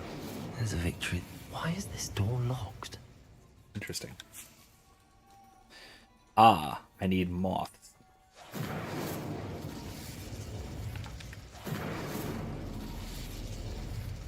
There's a moth. There's a moth. Brilliant. The first piece of the puzzle.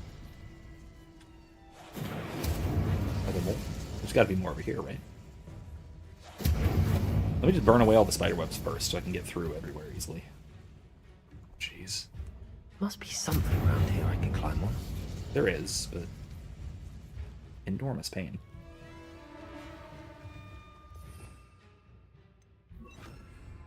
Lumos. Anyway. One down, 2 to go. Anyway.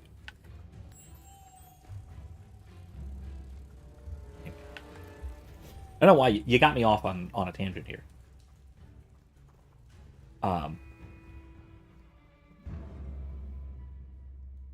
Accio.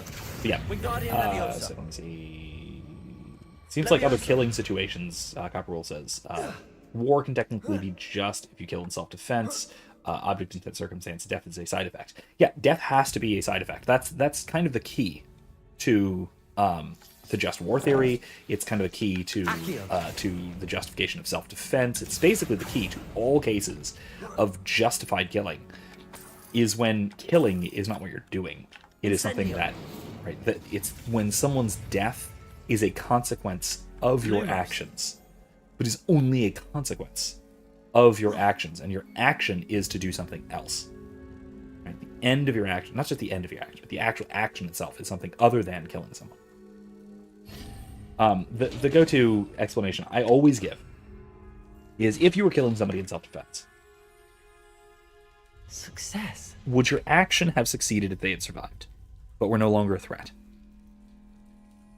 Right? So take the instance where somebody invades your home at night and is threatening to kill you, and you take out your gun and you just empty your magazine Protecting. in their general direction, but you miss with every shot. Incendio. But despite missing with every shot, jeez, guys. Incendio. Ah, Defendo. there's more of them. Confringo.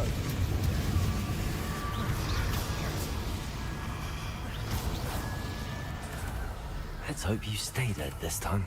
Yeah, please. Confringo.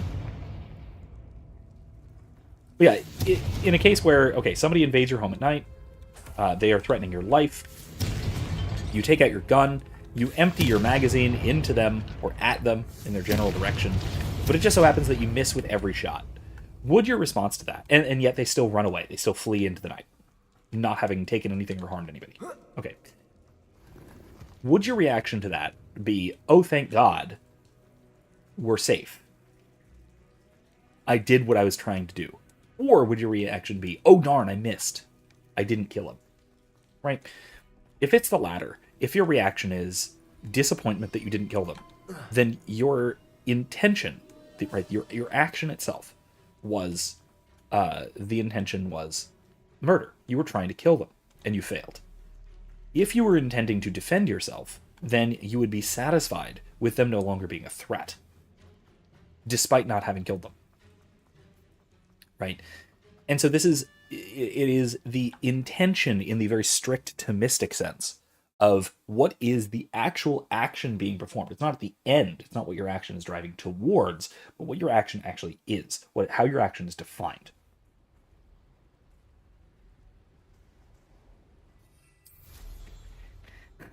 Yeah, Kevin. Whenever you show up, we almost always wind up talking about the death penalty in some respect. So, neat. I mean, listen, it's mostly because you're really interested in the subject. That's really why. Caporal says the messy bit is intentions and interpretations of circumstances. Easy to make up whatever you want, which is a big reason the state shouldn't have that control in today's context. Yeah, absolutely, right. In a lot of cases, intentions like that are inscrutable from the outside. They're only knowable sort of privately, right, to the person who is making the action or is choosing the action. And so, like in most circumstances, there's a problem with state authority because there is an epistemological problem, not because there's an ethical problem. Right? It's that the epistemological problem leads to ethical problems. Right? It's because the state cannot know something with certainty and cannot be a competent judge of something that we can't allow them to be an authority on the subject. The same goes for censorship, let's say. Right? The state cannot justly censor speech, not because we want people to be able to say false things, but because the state is not a competent judge of what is true, and it can't be. Right? The state cannot be a competent judge of what is true. So that is the real distinction there, and so that's why, and it's the same thing applies to intentions behind criminal actions. And again, after the fact measures of success are not perfect, because you can get things like regret mixed in, right? You might regret what you actually did intend to do, right? You may have been absolutely intending to put a bunch of bullets into that guy, and you were trying to kill the bastard, not just say to see you, my young friend. that you happened not to. But you might think after the fact, oh, thank God I didn't actually kill him, because I should not have been intending to do so. Right? You might admit to yourself that I shouldn't have been trying to, even though you were. In which case, yeah, you were trying to kill him. It's just you failed. Right? Or it might be that you regret someone's death at your hands because you were not trying to kill them. You were just trying to defend yourself. And it just turned out that you killed them. And you regret that they had to die. Or it could be that you were actually intending to kill them and you regret having done so. Right? There are radical differences there. Always, aren't you supposed to always knock these down? Oh, look, I can't knock it down. It's very well constructed. And so it can be really hard to tell intentions, you know? Put that one. I get it to wobble, but that's it.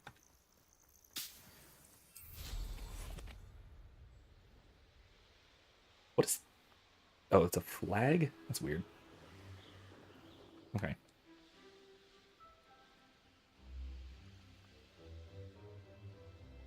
This is an interesting mansion. I'm going to check it out. Oh, it's surrounded by zombies. That's great. Confringo!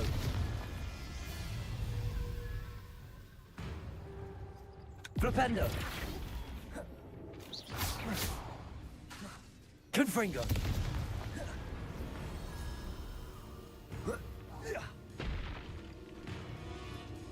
Flipendo!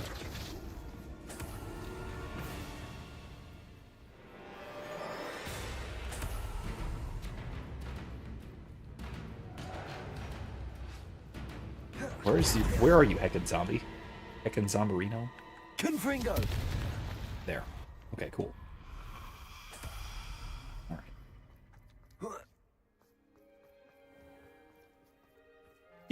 Yeah, so that's actually a good way of making the distinction, right? So it could be mixed with anger, right? You intended to kill somebody, not because you needed to, but because you chose to. You actually genuinely chose to try and kill somebody.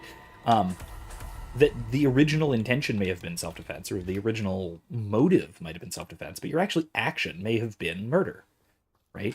You could have, been attacked and said, "Oh, how dare you attack me? I'm going to kill you." Right? That's vengeance, right?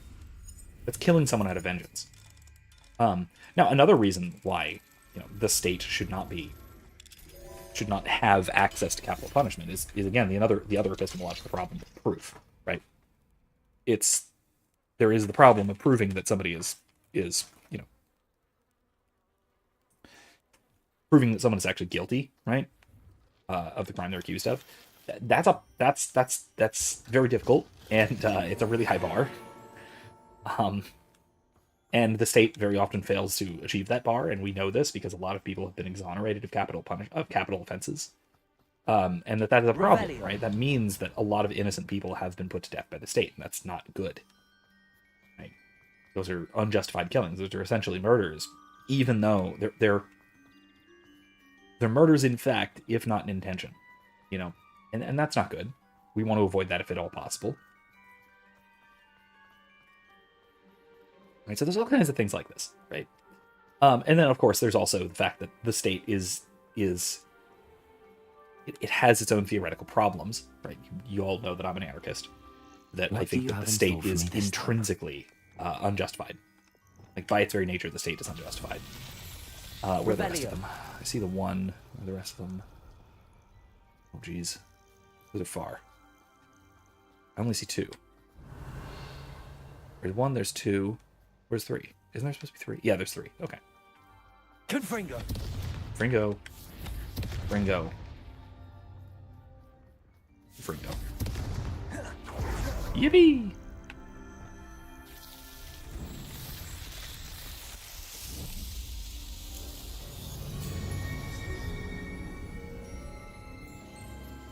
Kevin says, the state is ideally a reflection of the momentary reaction of the individual writ large.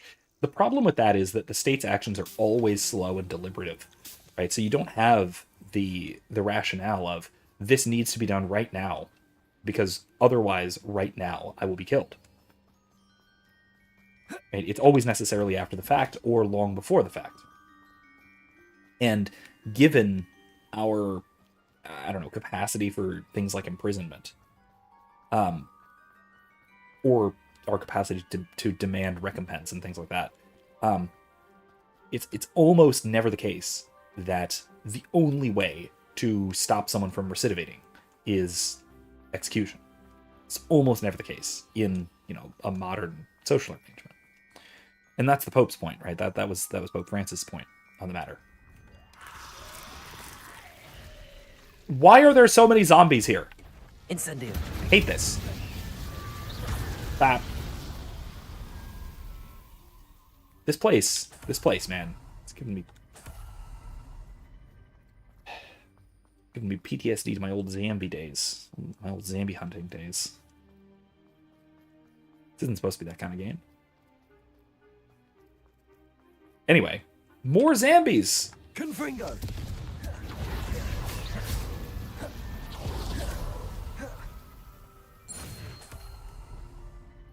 Jesus. Excuse me. Okay, so Harper will say super interesting exploration of the kind of this kind of issue is Darren Brown's experiment. Looked how quickly people can be pushed to commit murder. 2 out of 3 do it. Obviously, they actually live. Darren Brown's, I'm not actually familiar with that one. I might have to look into that. Send me a link. I will find it. But shouldn't they be treated as murderers by law and morally speaking based on their actions? How much does this outcome really affect guilt? I mean, does it? That's another one of our sort of, I guess you'd call it our confused moral intuitions. Because we have 2 competing moral intuitions here, right? One is the axiom of responsibility, that we only should be held responsible for things that were chosen, that were the actual results of our choices. And so therefore the consequences of our actions are less relevant to the choices that we make. But then also simultaneously, we hold that that consequences do seem to matter because we punish murder and attempted murder differently, Incendio. and we think that that's justified. Right? That's a huge tension in our sort of moral intuitions, right? And this is something that is the sort of Thomas Nagel's problem of moral luck. Nagel is probably the best known expositor of this problem, let's say. But he's not the only one. Other people have pointed out this issue. Because it's a serious issue in the way that we consider especially legal issues, right? We see there being a huge morally significant difference between attempted murder and murder, for example. The main difference being that, you know, someone's dead. But at the same time, like, we want to say that you're only responsible for the actions that you choose, right? Oops. And if that's the case, then no, you should be held the same degree of responsibility between murder and attempted murder, because you did the same thing. It's just so happened that your target was wearing a ballistic vest or something. So difficult.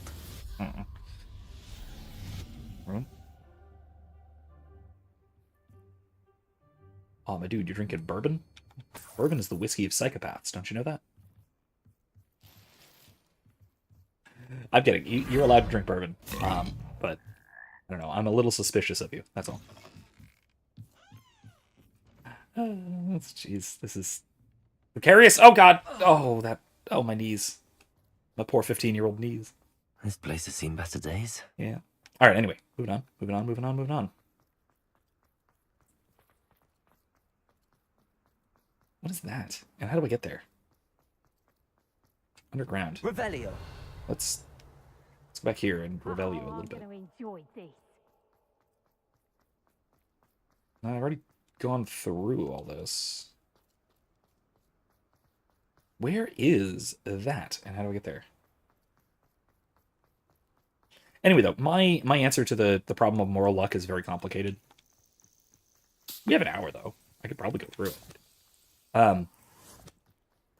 It essentially involves the question of what is. It comes down to some really essential questions about the nature of crime, and honestly, some relatively complicated approaches to the issue of crime and what is a crime. How do I get there?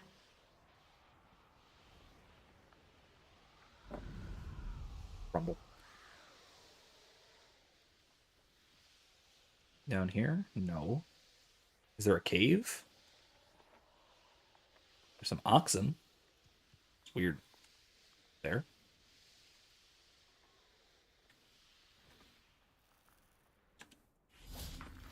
Huh. Incendio. It's got to be something. Revelio. Right? It's oh, here we go. All right, this is the secret entrance. Ha ha! Time to Hello. get someone tiger. Accio. Defender. She's infamous. You'll believe I defeated That the infamous. Nashwinder by myself. Oh, come on, more zombies. Incendio. The Lord of the Manor zombie that I just toasted. Aloha Mora. Anyway. Rule says, makes sense. The consequences affect the punishment, if only due to our unavoidably interconnected nature, which suggests that what happens to others ultimately impacts us. True. Interesting. What is this? I'm never gonna do this, am I? Oh, it's down. Ew. Ooh. I'm gonna go back there and do that. That's that cave I just was in, like 20 minutes ago. I'm gonna go back there and do that. Okay, cool. Might be interesting to see where this leads. You're an unapologetic Imperial. Your suspicions are valid. That is true. I know you are. It's a little bit disturbing. You ought not to be, but you know, I know that you are. Fucking zombies! Incendio. Whoosh!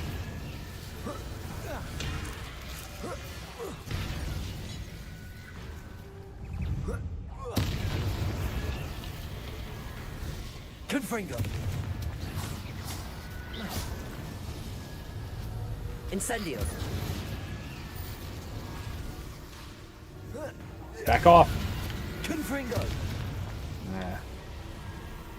I did not need Confringo for that. I should have used a non-fire spell in case there were more. Revelio. Okay. Anyway.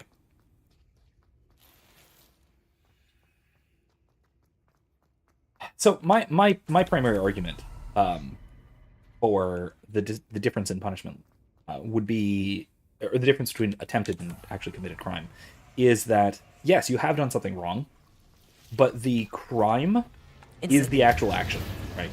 So the crime is wrong because of what it does. Incendio. I missed. Confringo. I hate that there's only 2 fire spells, and in theory, like, absolutely depend on fire spells. There's literally 2 fire spells. You have to hit them with fire before they're even susceptible to damage of any sort. Annoying. Revelio. Anyway. I think I went through this the wrong way, didn't I? Oh well. I'm supposed to go down to it. I went to the boss chamber first.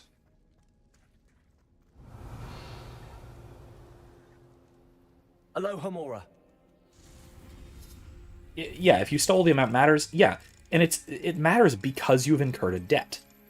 Right? So, doing something wrong, committing an actual crime, that is, you know, an action that is, Jesus, come on, malum in se, so it's wrong in itself, and it has a victim. It criminalizes, not criminalizes, it is a crime against someone. Oh, here I am. Revelio.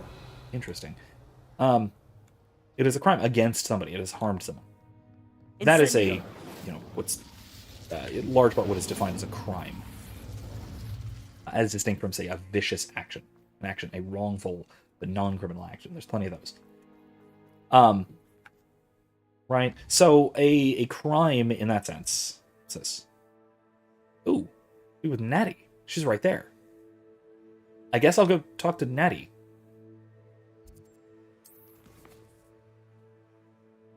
First Tomb Treasure, I'll go to that. Hippogriff marks the spot. Probably not going to do that. Maybe I will. Gotta talk to Natty. Eventually, I'll talk to Poppy. Not yet, though.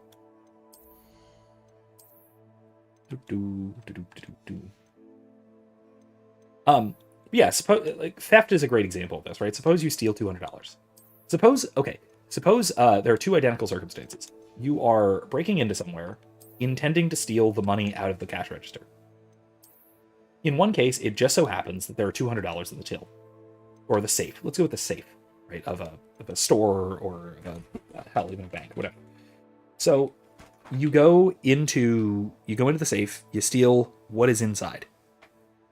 Hell, you just take the bag. You take the safe. You steal the safe. Right? In both circumstances, you just take the safe. You lift it up out of the ground. You take it with you. You crack it open later. Under one circumstance, it just so happens that there was $200 inside. In the other circumstance, it just so happens that there was $2 million inside. One crime is worse than the other, even though your actions and your intentions and all of that were exactly the same thing. The reason it's worse is because you have deprived someone of $200 versus you have deprived someone of $2 million. You've incurred a debt of $200 plus hardship, roughly speaking, versus $2 million plus hardship. And that hardship is, roughly speaking, defined by opportunity cost. So it's defined roughly by time preference, right? It's interest, if you want to think of it that way.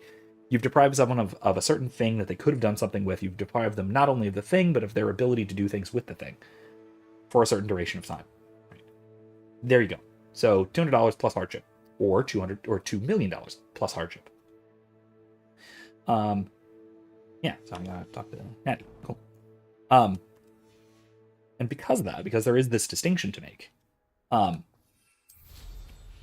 your action is still wrong, but you have harmed someone to a significantly different degree, and so you owe them a different amount, or a different thing. $200 versus $2 million plus. More in each case, but roughly speaking, 200 versus 2 million. The same applies to whether you kill somebody or not. If you try and kill somebody, and you screw it up, you missed your shot, say, or if you didn't miss your shot, maybe they were wearing a bulletproof vest. Just so happens. You screwed it up regardless. You screwed up your chances. You didn't succeed at what you were trying to do. Revelio. In that case, you just shot at somebody, which is not a nice thing to do, and you probably owe them for it. But if you succeed at killing somebody, you've incurred an infinite, unpayable debt to that person and or their next of kin. What are you going to do about it? You can't repay it. It's an infinite debt. It can only be paid for the duration of your life, hence life imprisonment, I guess, or indentured servitude, which is probably better punishment, or forgiven, in whole or in part. So your life is completely forfeit to the person whose life you've taken and or their executor or next of kin. And so this is why execution can be licit if they demand that your life be taken. They demand that I will forgive you if you allow yourself to be killed. It is a forgiveness of debt in that case. Now, the problem with this is that you'll notice all of this discussion, the state has not entered into this at all, except perhaps as an enforcement mechanism. The problem is that criminal law that we have in the US and for most of Europe today, and honestly most of the world, criminal law completely ignores all of this and instead assumes that the state is the injured party. And the state being the injured party inflicts harm back upon someone in an expiatory sense, an expiation, a retaliatory model of justice. This is nonsense. It also tends to re-victimize victims and all these other sorts of problems that come along with it, because of course it comes along with all these problems. It is a solution that is entirely disconnected from the concept of justice. And so that is fundamentally the problem with the criminal justice system as such. This doesn't treat crimes as if they're crimes. It treats crimes as if they are well, I don't know, excuses for the state to hurt you.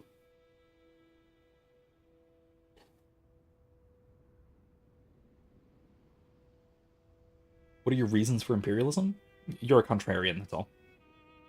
Honestly. Yeah, you're a contrarian, and you have occasional authoritarian tendencies that I've been trying desperately to beat out of you for years, Kevin. That's all. Those are your reasons. I'm psychologizing you, and that's not fair to you, but you've been around long enough. I can be unfair to you. I can be uncharitable. It's fine. Avril says, so do you feel like society's punishment system is based more heavily on the debt incurred than the action itself? Which, like I said, I don't think it's based on anything other than disobedience. It takes the model of disciplining a child, a kind of deterrence model, disciplining a child in a relatively disordered sort of way, honestly. Avril says, interesting. Surveys actually suggest that victims tend to ask for less recompense punishment than juries judges. Of course they do. Because victims are good people, typically. Judges and juries are part of a system that is designed for the purpose of inflicting harm on people, which is a necessarily disordered system. Judges and juries, in their capacity as judges and juries, under the current system, are intrinsically disordered. Of course they're going to inflict more harm on somebody than is just.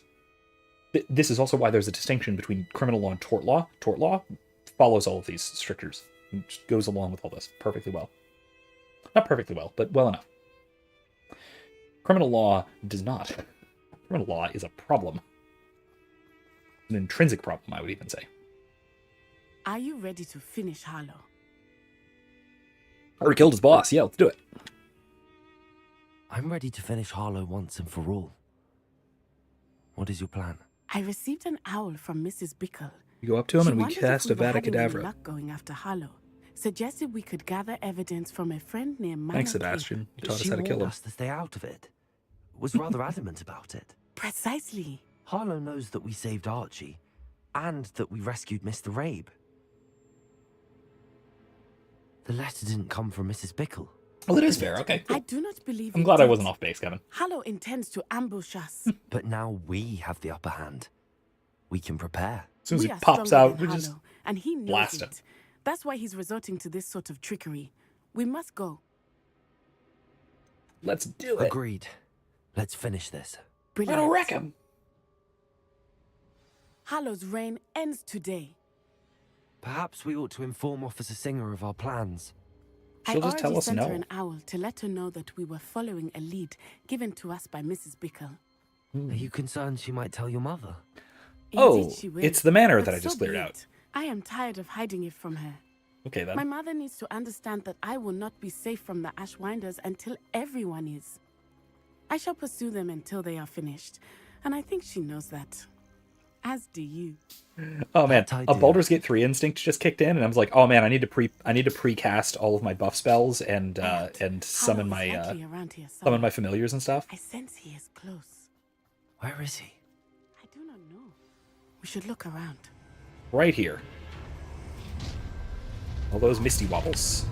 No more happy. Hello, children. Walk right here. Hey, you, get me out here. Crucial. Aha! Back Blah. for more. Everybody dies. Azkaban for a very long time. Oh. Well done. Potato! You made a mistake. Nope. The troll you are. To your knees. What do you think you are? Terrorizing people in this way. You're going to regret that. Ha! Expelliarmus. You're easier to spot That. than an eruptant. Nice one. They got what they deserved. You're not even trying.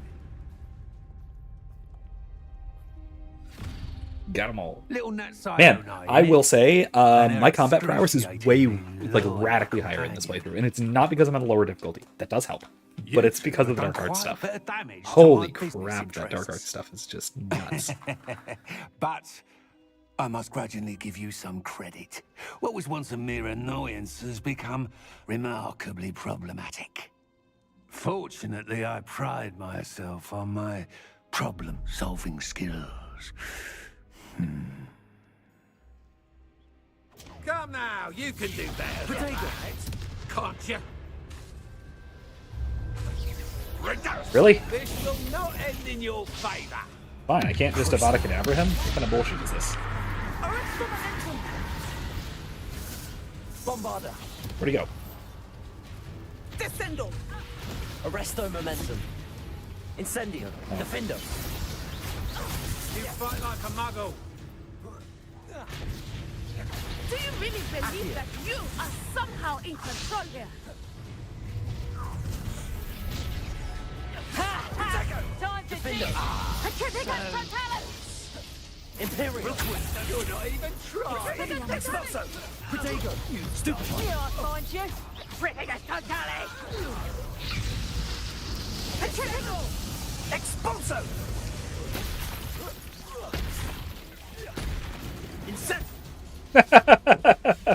Just throw a bunch of stuff at him. G'day, Copperwolf. Thanks for stopping in. Oh god! I forgot I was dueling. Ah! Copperwolf says, oh yeah, you said earlier, victims don't often want to fix the issue, restore balance. Others, though, can become indignant on behalf of victims and enact revenge rather than restoration. Like a buddy going way too far to defend you. Yeah, absolutely. I mean, that's the problem with things like blood feuds, which is a traditional problem in more justified systems of law. Crucio!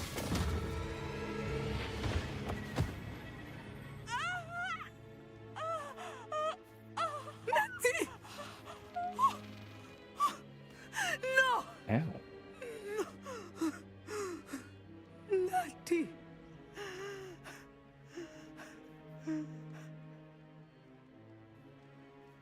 I mean, I hit him with one of those. Well, if we're talking about, returning harm for harm. So, I mean, that's the other thing too, right? So returning harm for harm is kind of the principle of expiation, right? That, of what we would call vengeance, but in a, vengeance in the sense of justice, right? Not in contrast to justice. Metro 2033. I have not played any of them. Are you sure I didn't even know there you were are up books. for a visitor? Yes, Mother. I feel fine. And it will do me good to see But yeah, my the friends. expiatory model of Very justice well. is incoherent But do because it not assumes overdo it, that Lansai. harm I know, is Mother. a sort of has. Let me put it this way. I'm going to say this really precisely because there's no other way of getting this right. Harm has positive ontological status, which is incorrect. Right? Harm It is a good to see deficiency. you, my friend. Harm is something taken, not given. Right?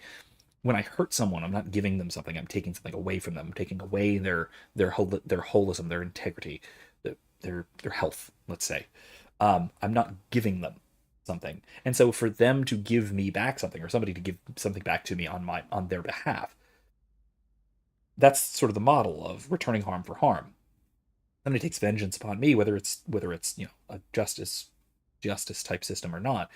It's the assumption is that I have given them harm and I'm owed harm in return. That's nonsense.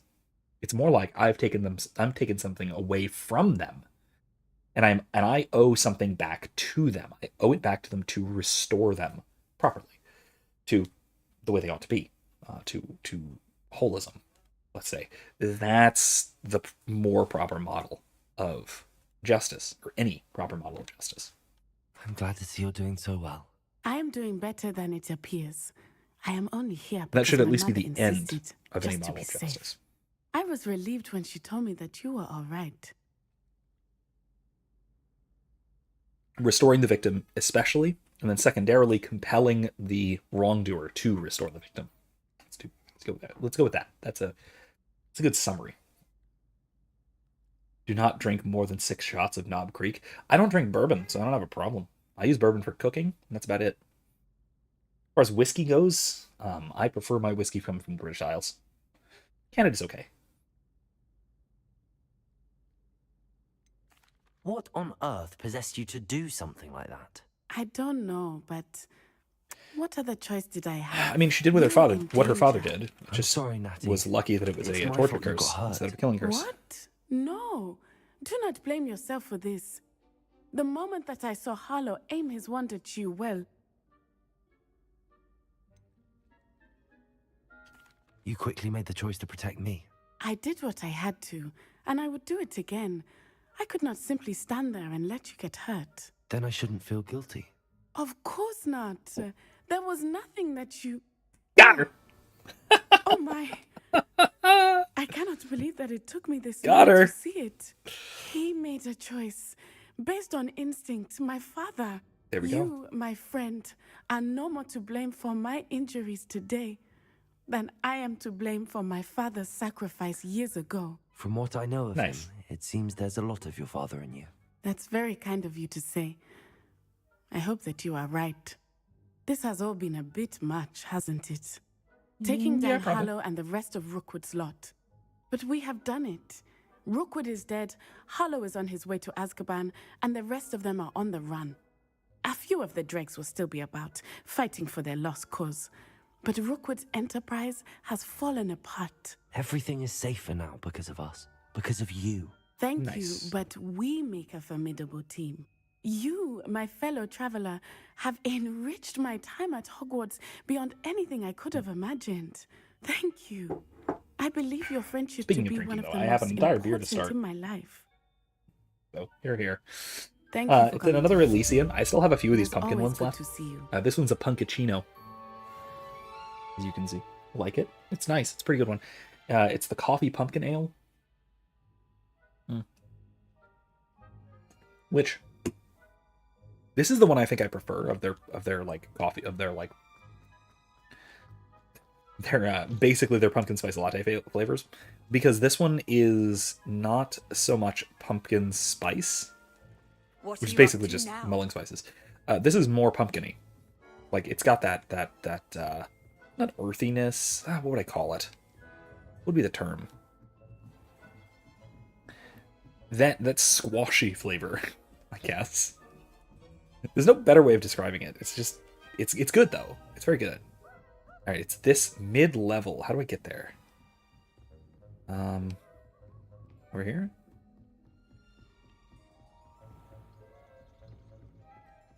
No. Over here. Yeah, okay. Progress. No. Okay. I've already gone down this way. And I'm not gonna do it again. Let's go talk to Poppy. Let's run through the castle. Why not? Down here, yeah? Yeah.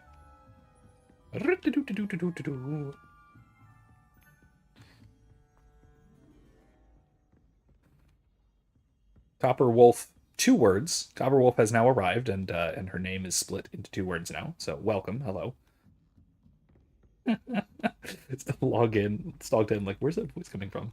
Anyway, good night. Bye for real. Oh gosh. You haven't also had 6 shots of bourbon, have you? It's a good time to go take a nap or tuck in for the night, you know, after 6 shots of bourbon. Although I don't know about right away. Maybe drink some water first, you know? Oh yeah, Kevin, drink some water. Drink some water. Maybe a pretzel. Don't drink a pretzel and eat one with your water. Also, it wasn't last night, New Year's Eve, the drunkenness day. I didn't think people got drunk on New Year's Day night. I didn't think that the feast of Mary Mother of God was a getting drunk feast, but maybe, I don't know. All right, solemnity, not feast. Whatever. Same thing. Is it? Feast is just a no. Feast is not necessarily a solemnity, but all solemnities are necessarily feasts. That's how it is. Right? I'm getting that right? Anyway. Anyway. Oh yeah, we've done all that. Anyway.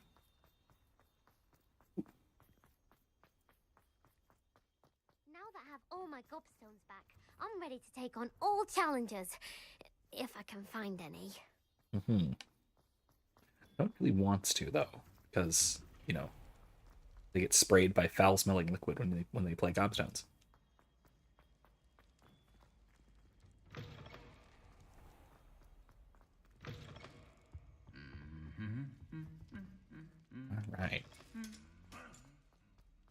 just the person I was hoping to see.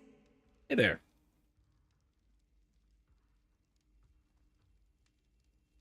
Huh? I didn't think I needed to wait, but okay. I see Doran finally convinced you to leave the Snidgets. If anyone can keep them out of poacher hands, it's the centaurs. And I wanted to thank you. When the poachers ambushed us, it was nice not to face them alone.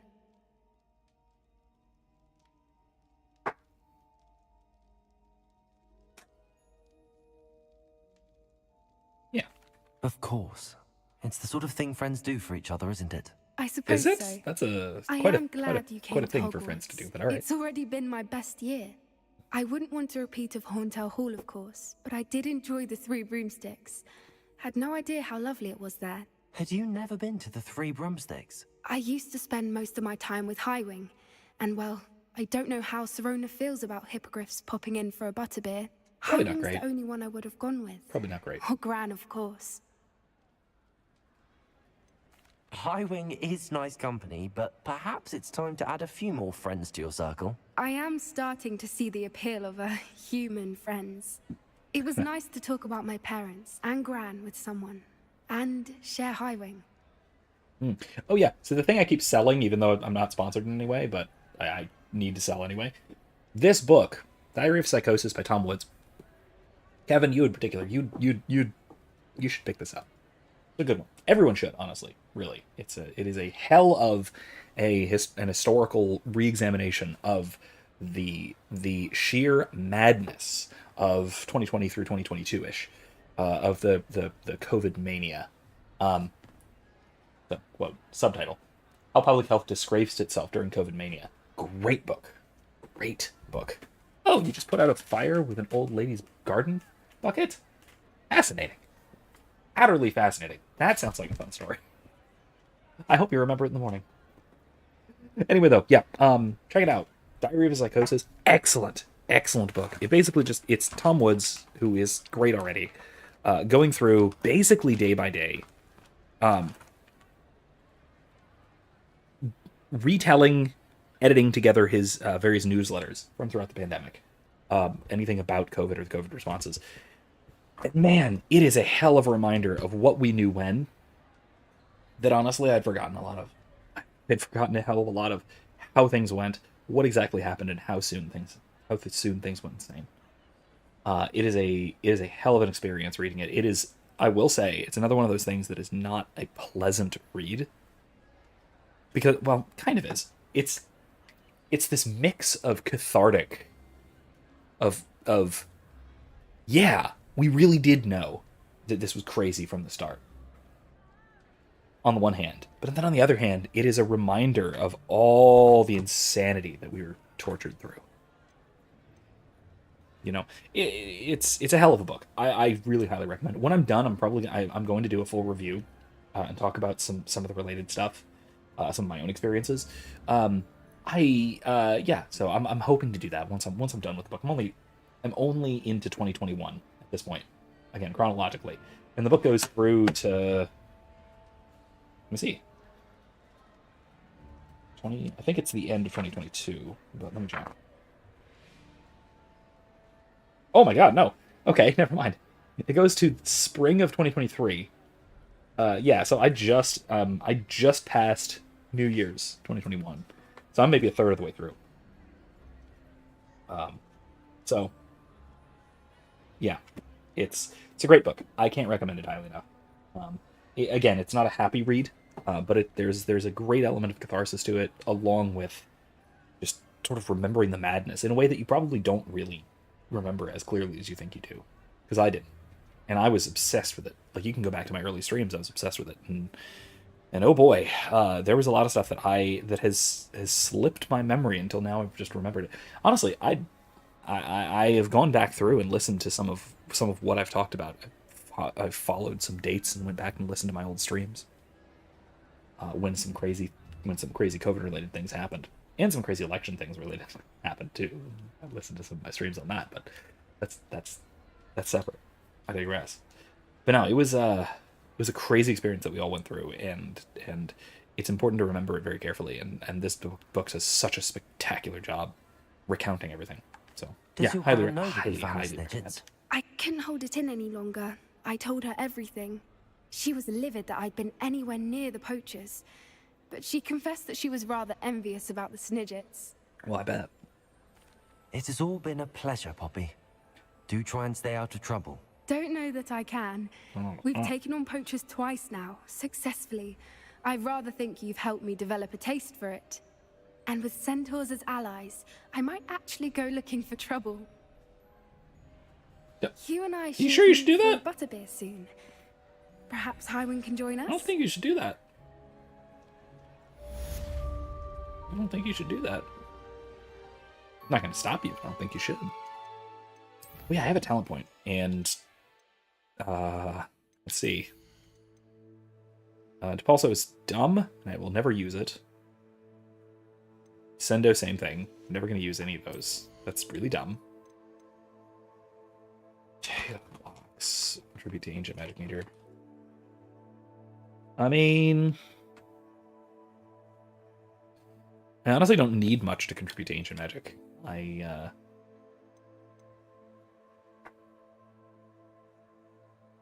Like I said, I don't need to build my Ancient Magic meter. I use the heck out of it. Go to potions and stuff.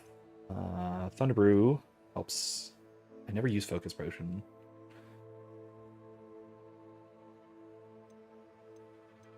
You know what? Screw it. Let's go with Chomping Cabbages. Those are fun. Honestly, I'm probably not going to use them very much, but maybe. Yeah. Why not? Oh, wait. Quests. I need to go to quests. And I need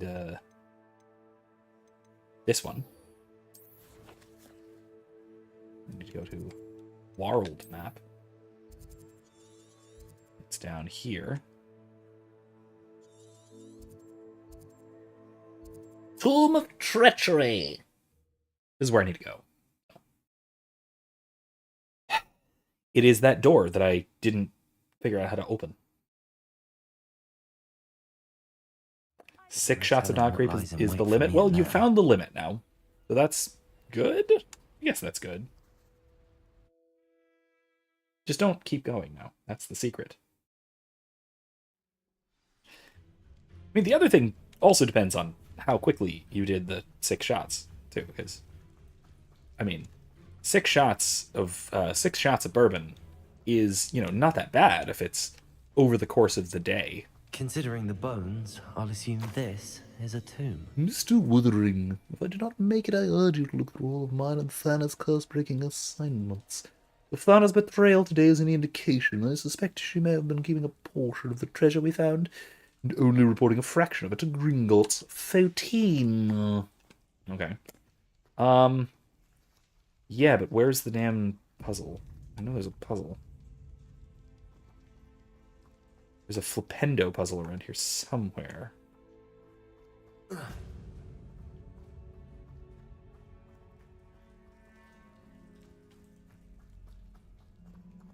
Must be something around here I can climb on. There is. Levioso! Oh, come on. I don't know where I'm supposed to be. Accio!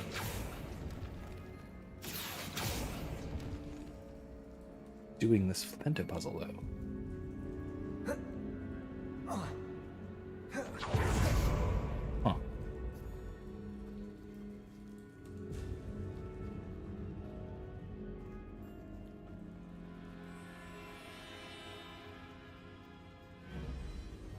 Oh, here it is. Okay, where's the thing? Here. Okay. I have a moon calf. Quest items. Yes. Pages. Henrietta's map. Wells treasure. No. This? Yeah. So, okay, cool. It may be time to go to confession. I mean, never hurts. Never hurts,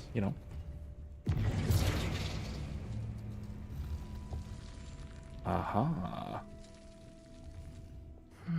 Yuri, glad to have got something after defeating those Treasure Neferi. Seeker's attire. Cool. Okay. Alright, cool, cool. Cursed Tomb Treasure. Alright, let's see what else we got. This one. Henrietta's map. Oh, jeez. Castle ruins on a peninsula. The glyph surrounded by flames is also etched onto it.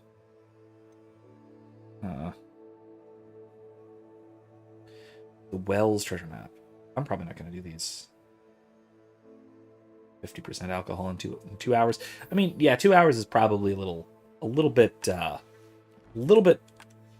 short for 6 shots. I would not do that. I would probably not do that. I mean, not necessarily, you know, like speaking in judgment, but that might be a little much. As I'm sure you've noticed. I don't need to tell you that.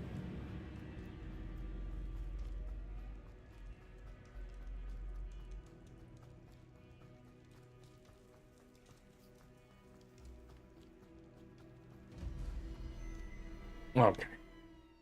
Away we go. All right, let's do I'm trying to think if what else I should be doing. Because this might actually be like the end game. I think this actually is the end game quest. And because of that, I'm really thinking hard about... Must have been quite stately in its time. I'm thinking hard about just, you know, pissing away a little bit of time. Oh, wait, where'd those butterflies go? There they are. Thinking hard about pissing away a little bit of time. Accio! Incendio!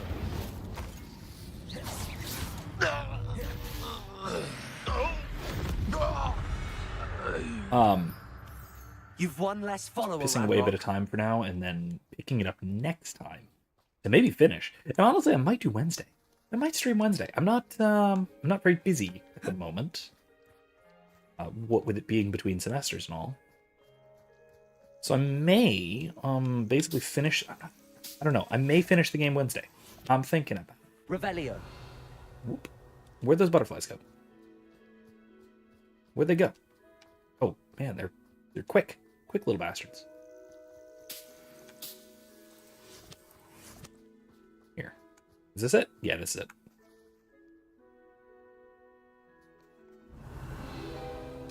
Ah, rules placards.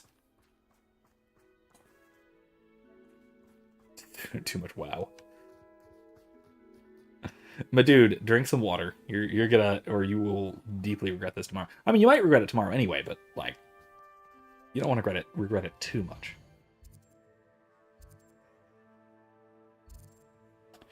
Oh hey, go there. Let's unlock that, shall we? Like I said, I'm gonna just waste some time. Revelio. Before we perhaps not the best place to be caught alone. Wrap up, and I'm probably, honestly, like I said, I'll probably finish it next stream. Whether that is Wednesday or next week, I don't know for sure. I'm not sure. I'm not going to make a solid commitment one way or the other.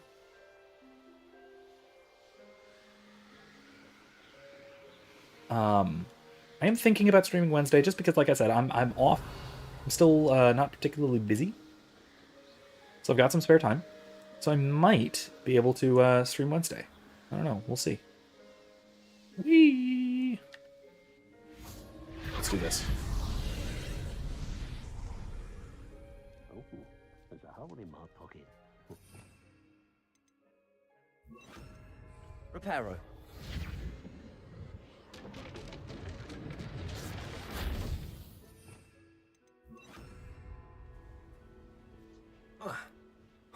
See Daisy.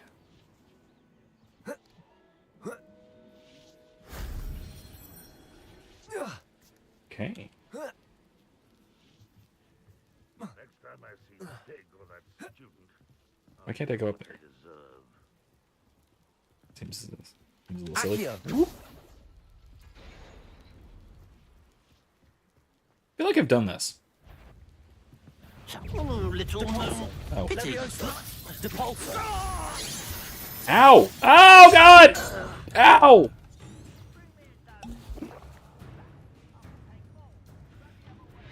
Alright, well, that's not great.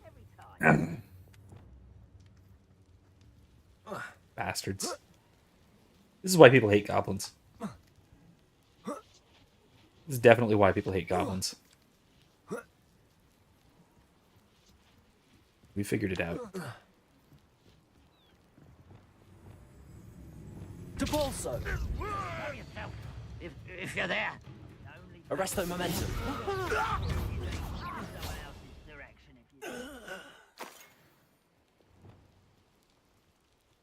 Okay, well, there we go. Aloha Mora. Oh, this is why I didn't do this one.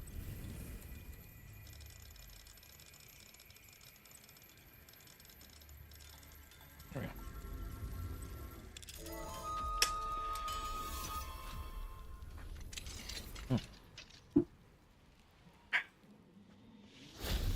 Whoop.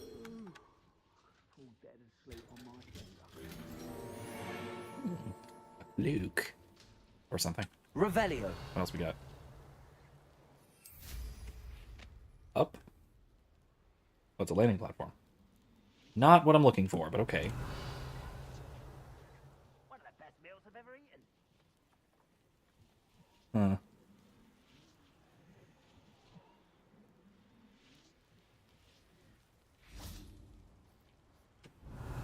Where's the last thread going?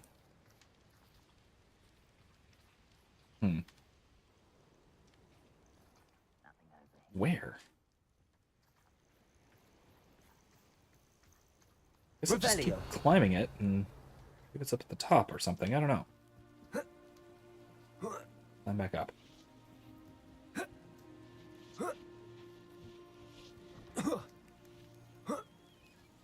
never seen a sword like it.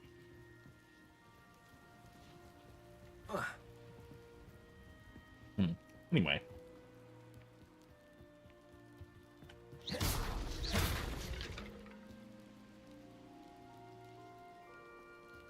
Revelio. Where in the world is the last one? There's that. There's that pole thingy. There's the reparo thingy. Where's the last thing? Not in there. That was the last one. Is it over there? Accio. Incendio. Who's there? Defendo. Too far. Revelio. This is irritating. I'm fine. That only hurt a lot. There's a troll down there. That's not what I'm looking for, though. That it? That's it, isn't it? Yeah, there it is.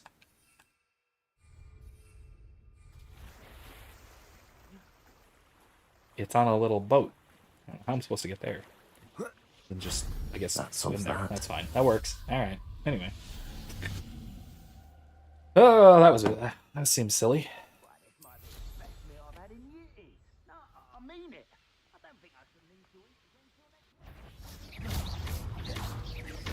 Incendio.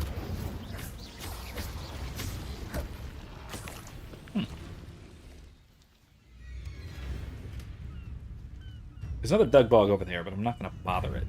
Wait, yeah, I am. Oh, God! Yeah, I'm going to bother it, alright. Defendo.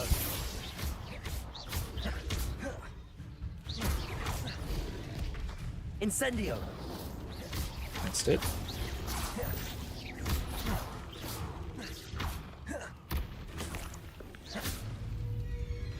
Come here. Come on.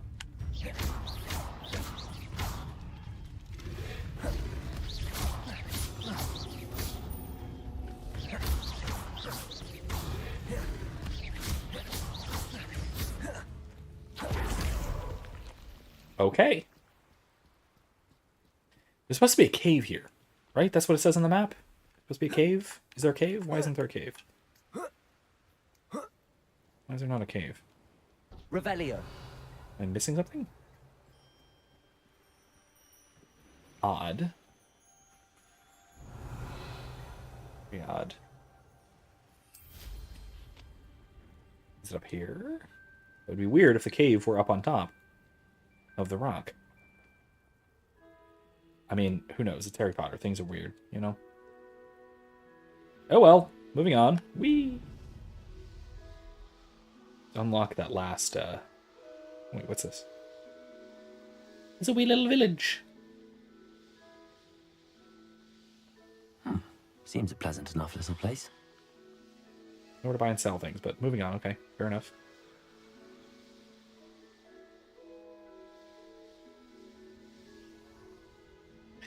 Let's unlock that last flue flame. In case we need to go back there. We might. And then I think we'll call it a night, because it's like 11:45. It's not that late, but, you know, we can call it.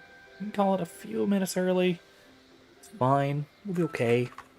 Then, like I said, we will, I might stream again on Wednesday. If I do, then we will, it looks like we might actually finish this game, too.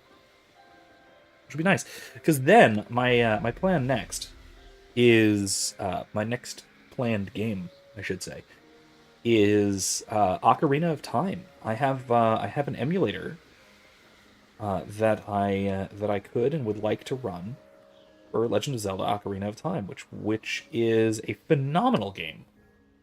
In fact, one of the best games that was ever made. Levioso. Huh, interesting. One of the best games ever made. And then I will be, after that, obviously, playing one of the other best games ever made, that being Majora's Mask. I have an emulator to run both of them, so I can. And I would absolutely look forward to doing so. So that might actually, I don't know, maybe that'll even start next week. Who knows? We'll see. If I do decide to stream on Wednesday, and if I do decide to finish Hogwarts Legacy on Wednesday, that will mean that I can... What's this? That means I will be picking up and starting a cave. That means I'll be starting... This looks intriguing. The Legend of Zelda: Ocarina of Time, perhaps as early as next week. If not, it'll be the following week or the week after. Either way, it'll still be in the Christmas season. Fascinating. Whirly swirlies? What's with this? Where else? Where's it leading me? Hello? Back this way? Yeah. That was weird. It was cool, though. Huh. Anyway, yeah, that'll be, that's my next set of games. I figure go from something that was, something that's quite new. I know it's like this one from this last year, brand new game, to something that's very old. What, close to 30 years old at this point? Is it 30 years old? No. No, Ocarina was 97, right? Something like that. Crucible.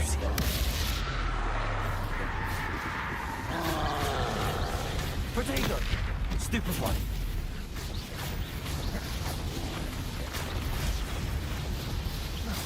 Woo! That was good.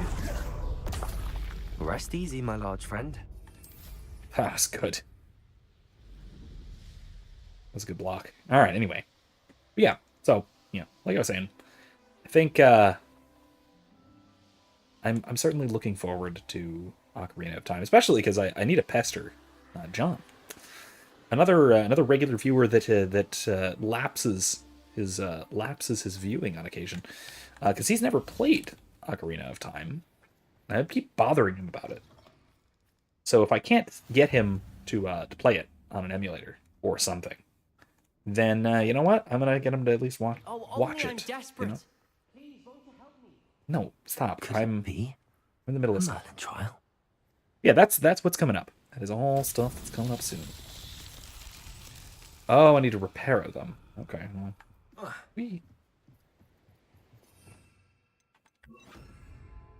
Reparo.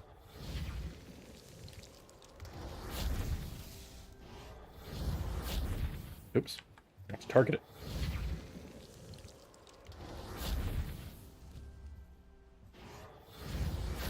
Too far. There we go. Not so tricky after all, Merlin. Nicely done. I might sneeze. I did sneeze.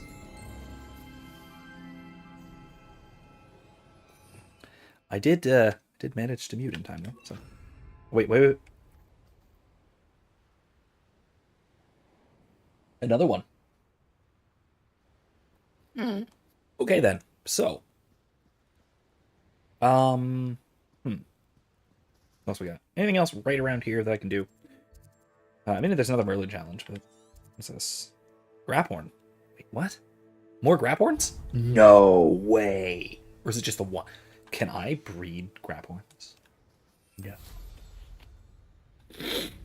If so, that's a game changer. I did not realize that. Abandoned long ago, no doubt.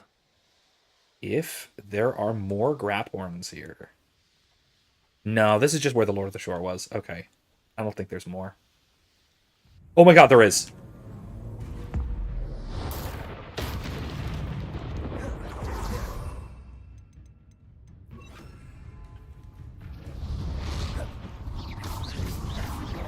Oh god. I don't think I can breed them because they're both male, but that's...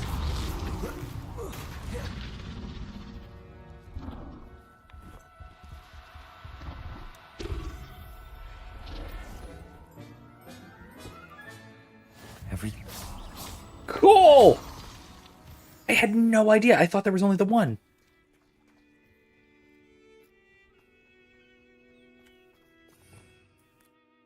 Wow, alright, that's awesome. Okay, that's really awesome. Sweet. I did not realize you could get more than one Graphorn. Wowzers. Okay, sweet. Why do you have a pumpkin? Up.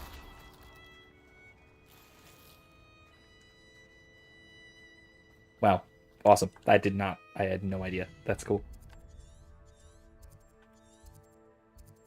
Perm racing, already did that. Neasels, I have plenty of Neasels. Ooh, a field guide page. There is, by the way, there's tons more collecting I could do, as you can see. Like, there's even parts of the map I haven't even blown over. But this whole little corner, I've done nothing. Seen nothing. Seen none of it. This whole region, too. This whole bit is just blank. I think I have in this whole area. I've pretty much uncovered it. I mean, I've uncovered everything. I haven't done everything. There's no way to do everything in this game. This game is freaking massive. Oh, hey, I didn't do that yet. Maybe I will later. I think that's a thing, though. So, let's go to the room requirement real quick and put away our Graphorn, shall we? Let's go. And that'll do it for tonight, because it's like not quite midnight. To the shore to put away the Graphorn.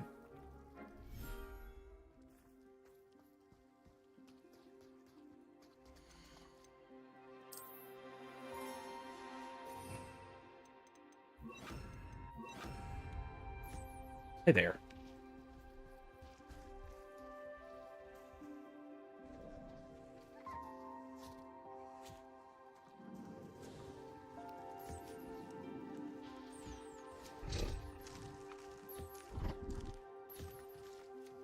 Brushy brushies to everybody. You can have some snackies. Nice.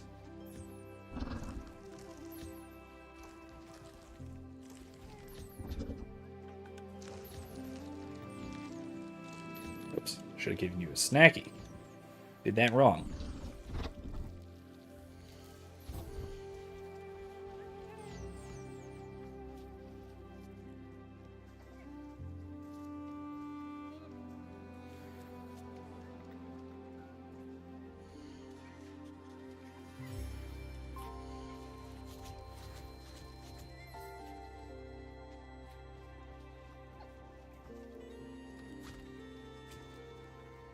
Anybody missing? Who else? Anybody else I didn't either pet or collect? Ah, let's see. Here.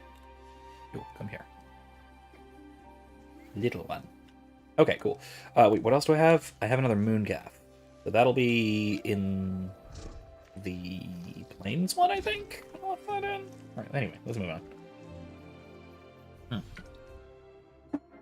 Okay, onwards.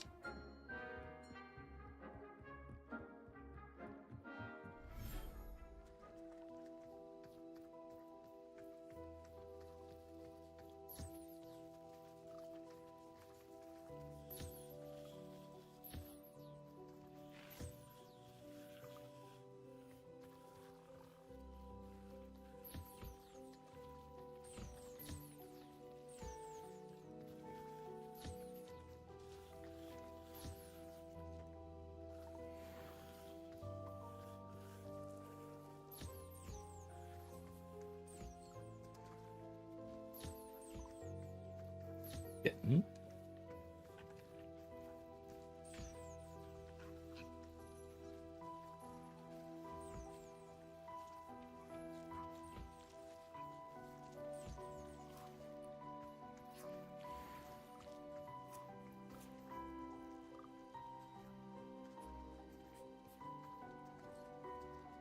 All right.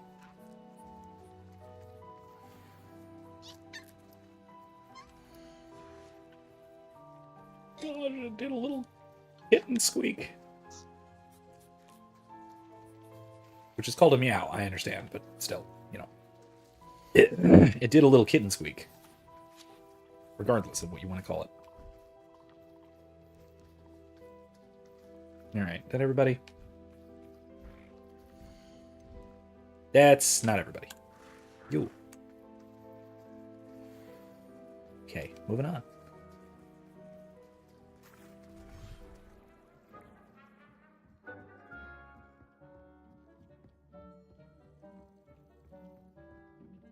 Identifier stuff.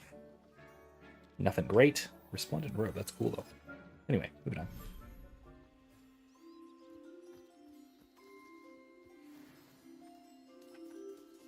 Hey, Hazel.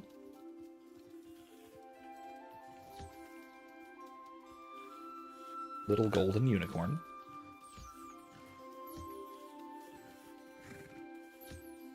Tiny moon calf.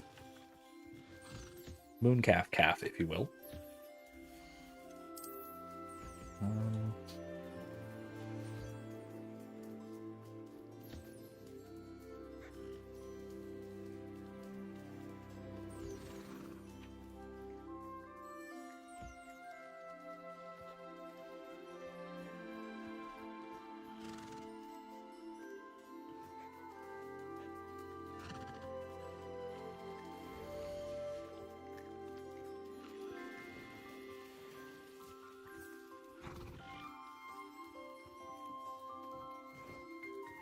Okay, that's everybody here? Yeah, that's everybody. Cool.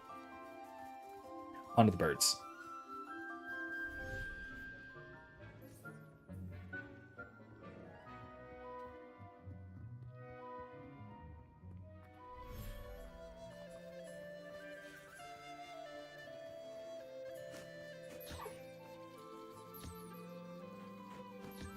Fluffy, downy little hippogriff. I love it. Teensy little whooper. Looks like a little owl, but a little owlet. Oh, kind of cute.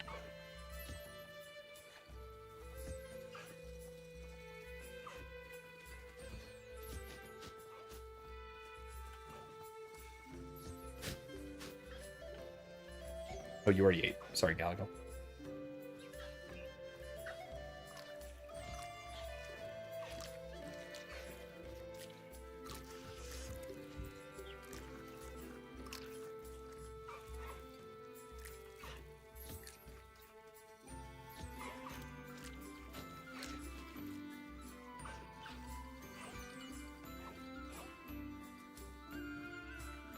Come back here.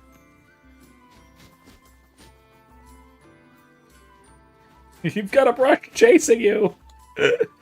Oh, gosh. Oh my gosh, alright.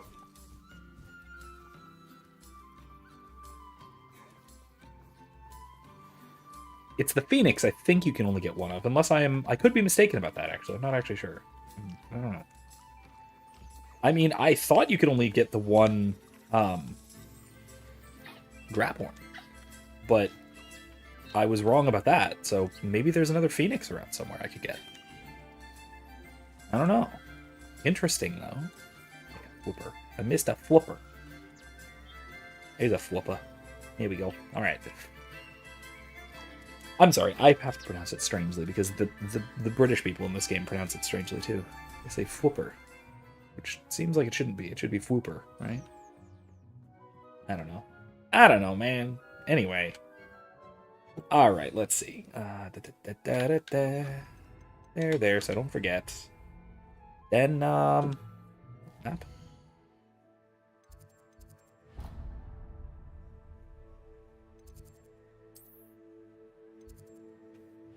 There.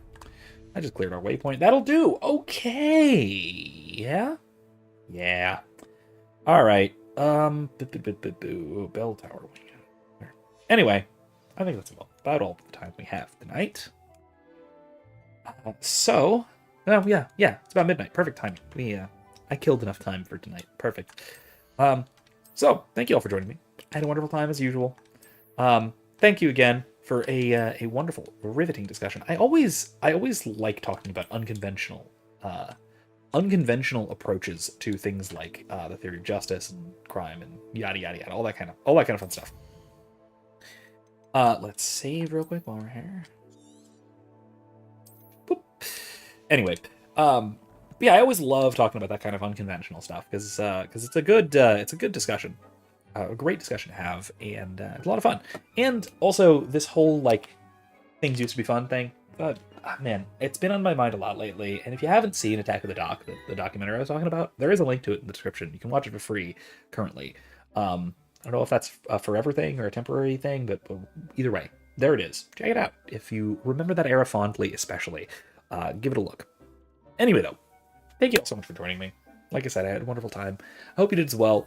Possibly join me again on Wednesday. Otherwise, join me again next week. Looking forward to wrapping this game up with all of you. It should be a lot of fun anyway. And then we'll move on to the next excellent thing. Keep an eye out for some more videos as well. Time permitting, I'd like to record some stuff. We'll see when I've got time to. I have no particular timetable for it, but by all means, keep an eye out. Anyway, thank you all one more time for joining me.